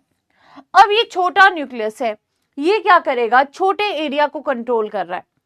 अब वैसे ही अगर ये न्यूक्लियस को एक बहुत बड़ा एरिया दे दिया जाए, तो ये एक बहुत बड़े एरिया को कंट्रोल नहीं कर पाएगा, क्योंकि जो प्रोसेसेस है वो छोटे ही एरिया को क्या कर रही है, कंट्रोल कर रही है।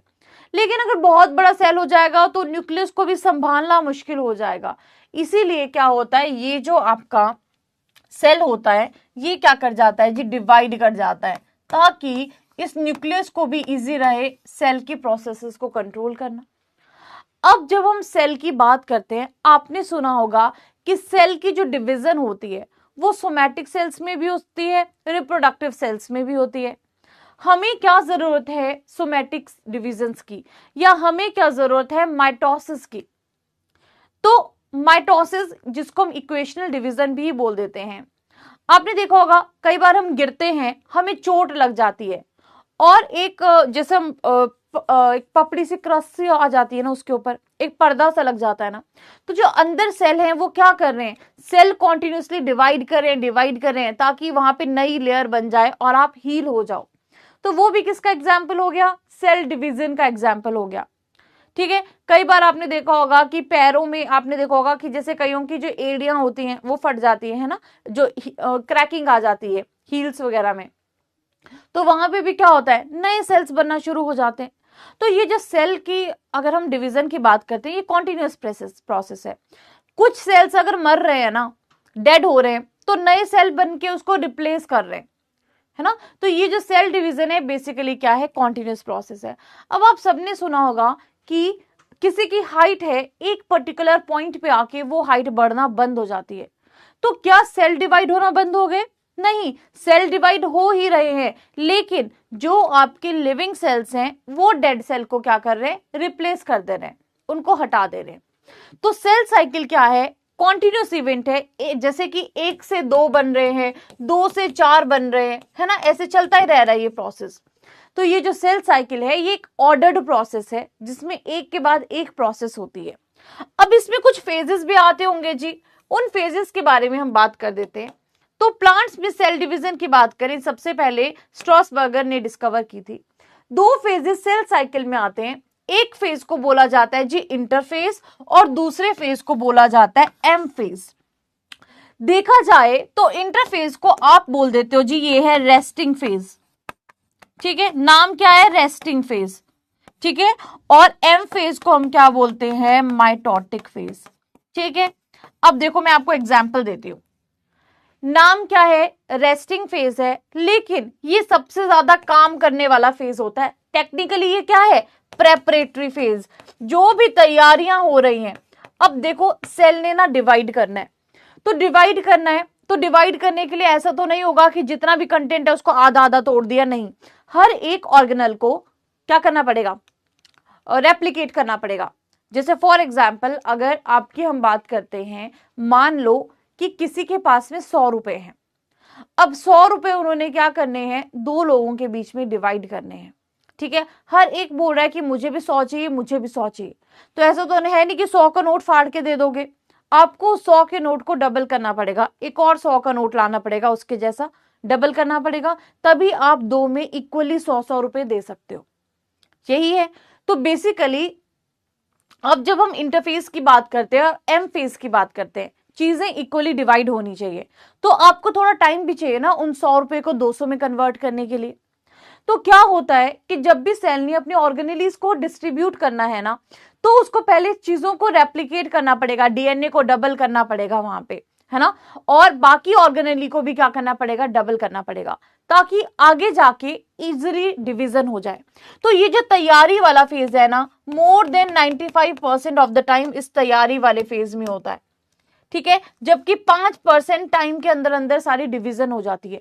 फॉर एग्जाम्पल ह्यूमन सेल की बात करें तो 24 घंटे के अंदर अंदर क्या होता है कि सेल डिवाइड होता है। तो 24 में से जो 23 घंटे है ना, ये इंटरफेज में जाते हैं, 1 घंटा किस में जाता है, डिवीजन में जाता है। अब आप लोग हैं, आप भी किसी एग्जाम की तैयारी कर रहे हैं, एग्जाम आपका एक दिन नहीं होना है, जो सिर्फ 3 घंटे की बात है या 2 घंटे की बात है, तैयारी आप कब से कर रहे हो, पूरे साल से कर रहे हो, तो मैक्सिमम टाइम आपका कहां जा रहा है, तैयारी में जा रहा है। एग्जाम तो 2-3 घंटे की बात है ना, हो जाएगा। वैसे ही फॉर एग्जाम्पल आप कोई पार्टी प्लान करते हो या आप बोलते हो कि मुझे कहीं बाहर ट्रिप पे जाना है, तैयारियां बहुत दिन से करनी पड़ती है ना, कोई टिकट्स बुक करनी है, कोई आपने शॉपिंग करनी होगी, बहुत सारी चीजें करनी होगी, लेकिन जब जाना है वो 2-3 दिन की बात है, यानी कि प्रेपरेटरी फेज है वो। बोलने को आप बोल रहे हो कि रेस्ट ही हो रहा है जी, कुछ नहीं हो रहा, लेकिन एक्चुअल में लिखा है रेस्ट फेज। रेस्ट क्यों लिखा है, क्योंकि उसमें डिवीजन नहीं हो रहा, इसीलिए रेस्ट बोला है। क्यों बोला है, क्योंकि डिवीजन नहीं हो रहा ना, उसमें डिवाइड नहीं कर रहा, जो काम है वो नहीं कर रहा। आप एग्जाम की तैयारी कर रहे हो, मान लो अभी एग्जाम नहीं है, अगले साल एग्जाम है, तो जब आप एग्जाम की तैयारी कर रहे हो ना, एक्चुअल में आप एग्जाम नहीं दे रहे, तो आपको क्या बोल देंगे, रेस्टिंग फेज पे हो, लेकिन आप एक्चुअल में रेस्ट तो ना कर रहे हो, आप क्या कर रहे हो, तैयारी कर रहे हो, ताकि जिस दिन एग्जाम है उस दिन वो क्लियर हो जाए, है ना, उस दिन आप 100% जो काम है वो आपका पूरा हो जाए। तो वैसे ही यहाँ पे भी क्या होता है कि रेस्टिंग फेज में एक्चुअल में सेल क्या कर रहा है, तैयारी कर रहा है। तो पेपर देना बहुत बड़ी बात नहीं है, लेकिन उसकी तैयारी करना बहुत बड़ी बात है। वैसे सेल डिवीजन बहुत बड़ी बात नहीं है, लेकिन सेल डिवीजन के लिए जो जो चीजें चाहिए उसकी तैयारी करना बहुत बड़ी बात है और बहुत टाइम लगता है। तो जो लार्जेस्ट फेज अगर हम सेल साइकिल में भी बोलें कि इंटरफेज है जी, एम फेज है, तो बताओ इसमें से बड़ा फेज कौन सा है, तो बड़ा फेज कौन सा होगा, तैयारी वाला फेज। बड़ा फेज कौन सा होगा, तैयारी वाला फेज, यानी कि इंटरफेज होगा आपका जो यहाँ पे बड़ा फेज होगा। क्लियर टू एवरीवन, यहां तक सबको पॉइंट समझ में आया, जल्दी से बताइए, यहां तक सबको समझ में आ गया। नाउ ये जो आपका इंटरफेस होता है ना, अब आप यहां पे देखो, यहां पे आपका G1 फेज भी है, यहां पे आपका G1 फेज भी है, S फेज भी है, G2 फेज भी है और M फेज भी है। अब ये जो M फेज होता है ना, M फेज होता है एक्चुअल डिवीजन का फेज, यहां पे लिखा भी होगा माइटोसिस का फेज है, यानी कि एक्चुअल सेल डिवीजन का फेज है। तो G1 का फेज जो होता है ना, वो ग्रोथ का फेज होता है। S का फेज जो होता है वो बेसिकली आपका सिंथेसिस का फेज होता है, और जो G2 का फेज होता है वो आपका अगेन ग्रोथ का फेज होता है, जिसमें उसको माइटोसिस के लिए खुद को तैयार करना होता है। तो ये जो G1 का फेज है ना, जो भी आपके अमाइनो एसिड्स वगैरह बनने हैं, आरएनए वगैरह बनना है, वो राइबोसोम्स वगैरह बनने हैं, वो सारे आपके G1 फेज में ही बनते हैं। एस फेज में, सिंथेसिस फेज से याद रखना कि जो डीएनए बनता है, जो आगे जाके डिवाइड होना है, डबल होना है डीएनए, वो आपका एस फेज में होना है। सेंट्रियोल्स की भी जरूरत होती है, तो जो सेंट्रियोल का डुप्लीकेशन होना है वो भी आपका एस फेज में होना है। अब एक कॉमन चीज यहां से जो पूछी जाती है वो क्या है, ठीक है, लिख लो इसको फटाफट से, फिर बताती हूँ। एक बहुत ही कॉमन चीज यहां से जो पूछी जाती है उसके बारे में फिर हम बात करेंगे, ठीक है। फटाफट लिख लो इसको, ठीक है, जल्दी से लिख लीजिए, जल्दी से नोट कर लीजिए, भूलना नहीं है जो मैं बता रही हूं, ठीक है। तो सेल ग्रोथ की बात करें, आरएनए है, अमाइनो एसिड है, ये सारा G1 फेज में हो जाता है, ठीक है।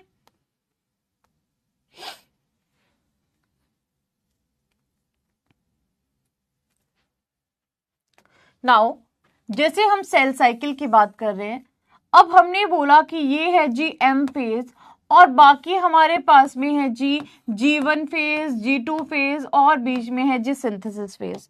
तो हमने बोला कि ये जो फेज है, ये जो तीन चीजें हैं, ये मिलके क्या बनाती हैं, इंटरफेज। ये क्या बना रही है जी, इंटरफेज। और हमने बोला कि ये जो M वाला फेज है, ये हमारे पास में क्या है, माइटोसिस का फेज है। दूसरा पॉइंट मैंने क्या कहा कि माइटोसिस के फेज में लगते हैं लगभग 5% का टाइम, जबकि इंटरफेज में तैयारी में लगता है 95% का टाइम। एक्चुअल में रेस्ट फेज बोलते हैं, बट इन रियलिटी ये आपका क्या होता है, प्रेपरेटरी फेज होता है।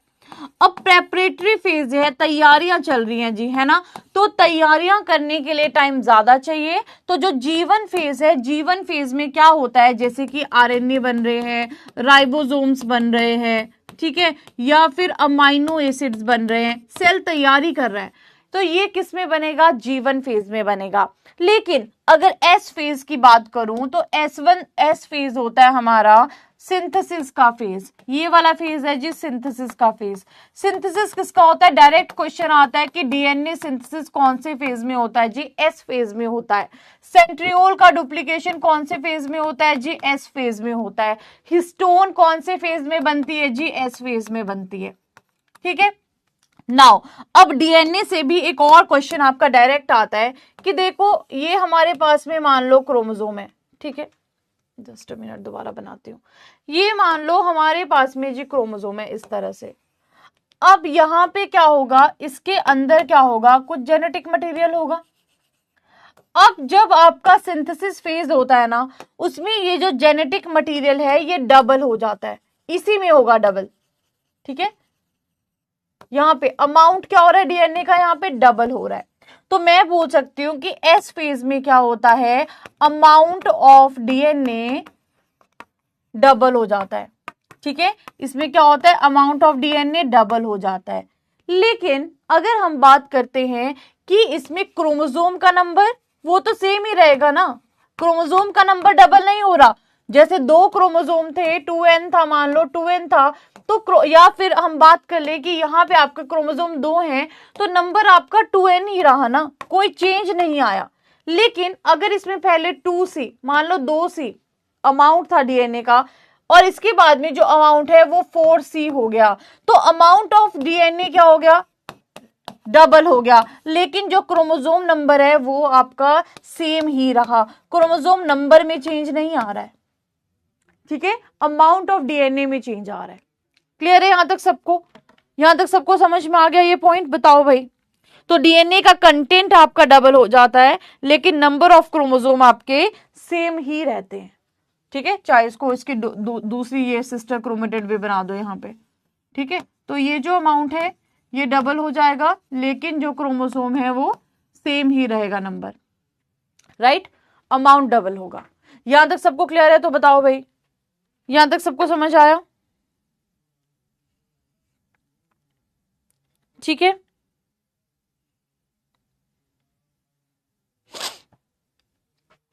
अब G2 फेज की बात करते हैं। G2 फेज में जैसे कि आपकी बाकी की ऑर्गेनेलीज हैं, माइटोकॉन्ड्रिया है, क्लोरोप्लास्ट है, ये सारे डबल कर जाएंगे। और कुछ प्रोटीन्स हैं जैसे कि ट्यूबुलिन प्रोटीन है ना, वो भी बनना शुरू हो जाएगी, बन जाएगी। तो ये सारा आपका G2 फेज में होगा। लेकिन जो माइटोसिस वाला फेज है, इस फेज में होगा आपका क्या, एक्चुअल सेल डिवीजन। इस फेज में क्या होगा आपका, एक्चुअल सेल डिवीजन। चलिए, ये तो हमने सेल साइकिल के बारे में बखूबी जान लिया कि क्या क्या हो रहा है, कैसे कैसे हो रहा है। अब हम जानेंगे आगे क्या क्या मेन चीजें हैं। देखो, तो फटाफट से थ्योरी देख लेते हैं। Interphase is the resting phase between cell division, ठीक है, नोन एज इंटरफेज। कि सेल डिवीजन के बीच में एक फेज आता है, जैसे एक सेल डिवीजन हुई, फिर दूसरी सेल डिवीजन हो रही है, उसके बीच में एक टाइम आता है, और वो टाइम होता है कि तुम तैयारी कर लो, उसको हम बोलते हैं इंटरफेज, ठीक है। और ये most active stage of the cycle है। ये मैंने आपको बता दिया कि तैयारियां हो रही हैं तो सबसे ज्यादा एक्टिव स्टेज होगी। और लार्जेस्ट या लॉन्गेस्ट, लार्जेस्ट तो नहीं, longest phase of cell cycle है। 95% ऑफ द टाइम आपका इंटरफेज में जा रहा है, तो ये longest phase of the cell cycle होता है। अगला ये क्या बोलता है कि क्या क्या स्टेजेस प्रेजेंट है इंटरफेज में। पहले है G1 फेज, जो ग्रोथ फेज है, उसमें डीएनए की अगर हम बात करते हैं तो डीएनए आपका एस फेज में सिंथेसाइज हो रहा है। लेकिन प्रोटीन्स की बात कर लो, आरएनए, अमाइनो एसिड्स, ये सारे आपके G1 फेज में सिंथेसाइज होते हैं, ठीक है। और जो G1 फेज है ये भी आपका थोड़ा सा लंबा फेज होता है। क्यों? क्योंकि इसमें इसने क्या करना है, सेल ने सिंथेसाइज करने के लिए तैयारियां करनी है डीएनए को, ठीक है। दूसरा, सिंथेसिस फेज में जैसे हमने अभी बात की, डीएनए रेप्लिकेशन जो होगी वो होगी। G2 फेज में अगेन जो बाकी की प्रोटीन्स की रिक्वायरमेंट है या फिर आपकी जो सेल डिवीजन की चीजें हैं, उसके लिए सेल क्या करेगा, प्रिपेयर करेगा। इस G का मतलब होता है गैप या फिर ग्रोथ फेज, ठीक है। जो G यहां पे लिखा है दैट मींस गैप या फिर हम ग्रोथ फेज की बात कर रहे हैं। अगला हमारे पास में एम फेज। एम फेज का मतलब होता है माइटोटिक फेज, है ना। तो माइटोटिक फेज में क्या होता है, एक तो माइटोसिस होती है और उसके अलावा साइटोकाइनेसिस होती है। कैरियोकाइनेसिस आपने सुना होगा ना, division of nucleus and division of cytoplasm होती है। तो माइटोसिस का मतलब होता है कि न्यूक्लियस की डिवीजन हो रही है, ठीक है। और अगर हम बात करते हैं साइटोकाइनेसिस की, तो साइटोप्लाज्म की और सेल ऑर्गेनेलिस की यहाँ पे डिवीजन होती है। तो माइटोसिस को आपने सुना होगा कि माइटोसिस को हम क्या बोलते हैं जी, इक्वेशनल डिवीजन। माइटोसिस को क्या बोला जाता है, इक्वेशनल डिवीजन, ठीक है। तो अगर हमारे पास में हैप्लॉइड सेल डिवाइड कर रहा है और एंड में जाके दो सेल बन रहे हैं, तो हैप्लॉइड सेल हैप्लॉइड ही रहेगा। ऐसा नहीं होगा आधा हैप्लॉइड आधा हैप्लॉइड, नो। अगर कोई एक n नंबर ऑफ क्रोमोसोम के साथ में क्या कर रहा है, डिवाइड कर रहा है, तो एट द एंड जब आपकी सेल साइकिल कंप्लीट हो जाएगी तो n नंबर ऑफ क्रोमोसोम्स भी होंगे। तो यहां पे जब हम बात करते हैं माइटोसिस की, तो माइटोसिस आपका क्या होता है, इक्वेशनल डिवीजन होता है, जहां पे इक्वल नंबर ऑफ क्रोमोसोम्स या इक्वेशनल डिवीजन आपको देखने को मिलती है। अब यहां पे आप देख सकते हो, यहां पे जैसे इंटरफेस दिखाया है, जो मैंने आपको डायग्राम बनाया, माइटोटिक फेज बताया है और बताया कि किस किस फेज में क्या क्या चीजें हो रही है ना। एक G0 फेज भी होता है जो ओम प्रकाश बोल रहे हैं, जिसमें सेल क्या करता है, बाहर रेस्टिंग फेज में चला जाता है या एग्जिट कर जाता है ग्रोथ साइकिल को एकदम से, ठीक है। यहां तक देख लिया, चलो फटाफट से देखो और फिर आगे बात करते हैं, ठीक है। क्या लगता है आज हो जाएगा, पढ़ के आयो पहले तो ये बताओ मुझे। अगर पढ़ के आयो तब तो मैं आपका कवर भी करवा दूं अभी टॉपिक, बताओ बताओ भाई, पढ़ के आयो तो अभी कवर हो जाएगा, बोलो।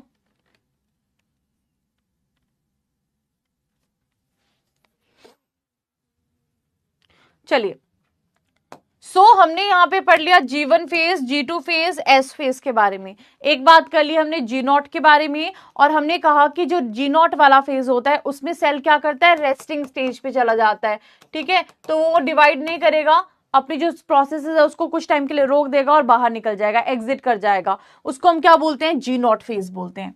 नाउ अब हम बात करेंगे कि जो माइटोसिस है, माइटोसिस में क्या होता है और कैसे होता है। तो माइटोसिस भी जब एक सेल डिवाइड करता है तो वो 2 नंबर ऑफ सेल बना रहा है, और जब ये 2 नंबर ऑफ सेल बना रहा है तो इसको हमने क्या बोल दिया, इक्वेशनल डिवीजन बोल दिया। और जो माइटोसिस है सबसे पहले कॉइन किया था फ्लेमिंग ने, ठीक है। और जो फ्लेमिंग है उन्होंने सबसे पहले माइटोसिस के बारे में बताया था ठीक है। इसके अलावा आपको पता है फ्लेमिंग ने डिस्कवर किया था पेनिसिलिन को, एक्स्ट्रा पॉइंट दिया गया साथ में, ठीक है।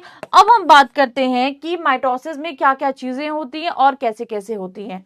तो माइटोसिस में 4 चीजें होती हैं, 4 फेजेस होते हैं। जैसा कि मैंने आपको बताया कि ये जो 4 फेजेस होते हैं ना, ये 4 फेजेस हमने खुद से देख के बता दिए, है ना, कि हमने देखा कि कौन सी प्रोसेस में कौन सी जगह पे क्या हो रहा है, उस बेसिस पे हमने क्या किया, खुद ही फेजेस के नाम दे दिए, ठीक है। जैसे कि आप याद रख सकते हो पी मैट, ठीक है, पी मैट।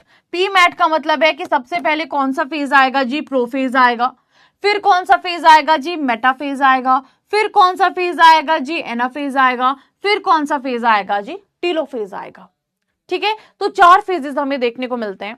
अब मैं आपको बताती हूं सिंपल एंड शॉर्ट में कैसे याद रखना है। प्रोफेज में क्या होता है कि जो भी क्रोमेटिन होता है वो कंडेंस होना शुरू हो जाता है। अब क्रोमेटिन ने क्या करना है, इकट्ठा होके क्रोमोसोम्स बनाने हैं। अब क्रोमोसोम्स कैसे बनते हैं ये मैं आपको कल की क्लास में बताऊंगी, जब हमारा ये सारा टॉपिक कंप्लीट हो जाएगा। डीएनए क्या होता है, क्रोमोसोम्स क्या होते हैं, सारे बेसिक हम सीखेंगे। तो देखो अब क्या हुआ, ये जो हमारा क्रोमेटिन है ये प्रोफेज में क्या करता है, इकट्ठा होना शुरू हो जाता है, क्रोमोसोम्स इसको बनाने हैं। अब इकट्ठा होना इसने स्टार्ट तो कर दिया, लेकिन प्रॉपर जो क्रोमोसोम हमें विजिबल होता है वो हमें मेटाफेज में विजिबल होता है, ठीक है। क्या बोल रहे हैं, नो क्या बोल रहे हैं, मेरे को समझ नहीं आ रहा, नो क्या बोल रहे हो बेटा।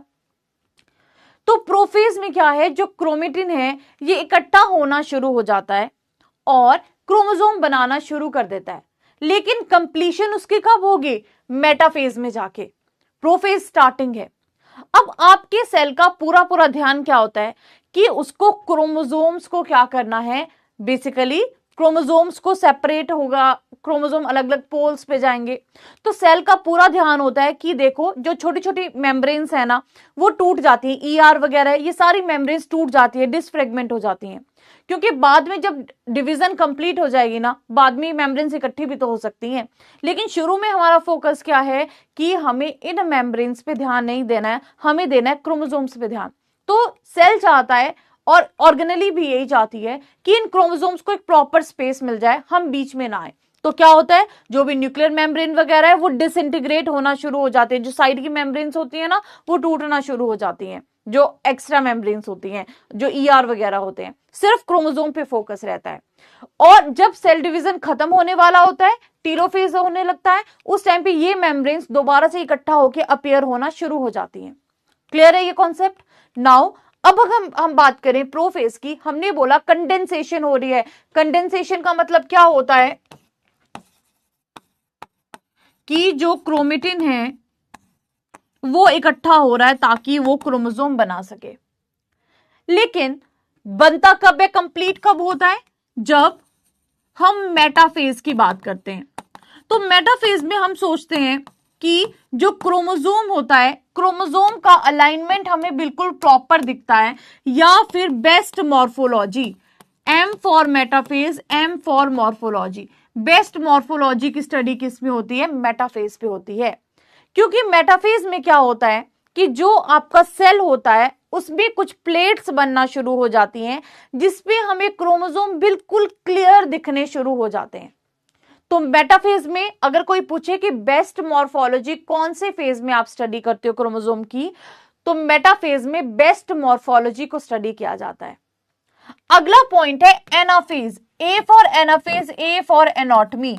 तो जो बेस्ट एनाटॉमी आपको देखने को मिलेगी वो आपको एनाफेज में देखने को मिलती है, ठीक है। बेस्ट एनाटॉमी जो आपको देखने को मिलती है वो आपको एनाफेज में देखने को मिलती है, ठीक है। टीलोफेज की बात करें तो टीलोफेज आपका क्या होगा, एंड पॉइंट होगा किसका, सेल साइकिल का, ठीक है। टीलोफेज में क्या होगा, आपका एंड पॉइंट हो जाएगा सेल साइकिल का, ठीक है। यहां तक समझ में आया, पहले तो ये बताओ भाई।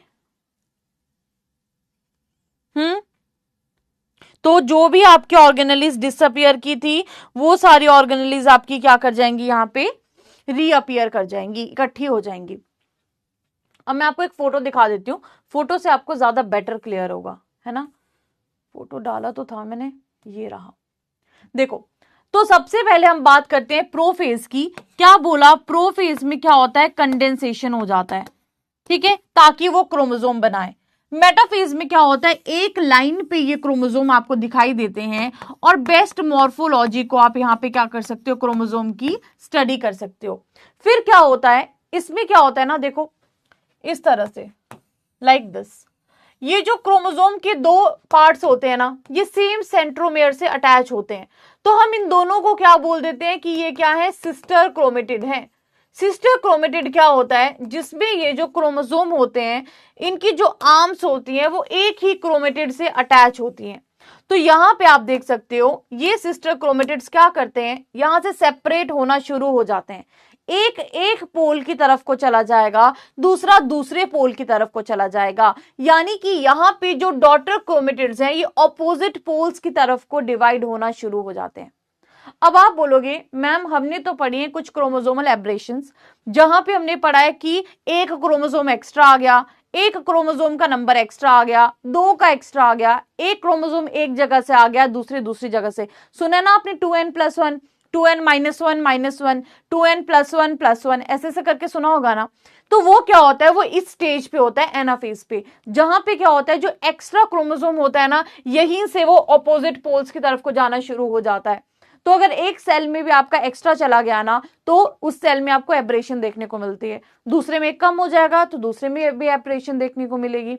अल्टीमेटली एनाफेज में क्या होता है कि जो डॉटर क्रोमेटिड्स होते हैं वो ऑपोजिट पोल्स की तरफ को मूव करते हैं। और लास्ट में अगर हम बात करते हैं टीलोफेज की, तो टीलोफेज में क्या होता है कि जो देखो, ये मेम्ब्रेन आपकी शुरू में खत्म हो गई थी, ये वाली मेम्ब्रेन जो शुरू में थी ना, ये डिसइंटीग्रेट होना शुरू हो गई थी, खत्म हो गई थी, लेकिन लास्ट में आप देखोगे ये मेम्ब्रेन दोबारा से बन जाती है। जो ऑर्गेनेली है, जो आपके सेल में चाहिए, वो दोबारा से बन जाएंगी, बीच में सेप्टा आ जाएगा, और ये वाला सेल और ये वाला सेल क्या हो जाता है, लास्ट में सेपरेट हो जाता है, जबकि साइटोकाइनेसिस हो जाती है ना, जब आपका साइटोप्लाज्म वगैरह सब कुछ सेपरेट हो जाएगा, तो अल्टीमेटली आपके पास में दो अलग अलग सेल बन जाते हैं।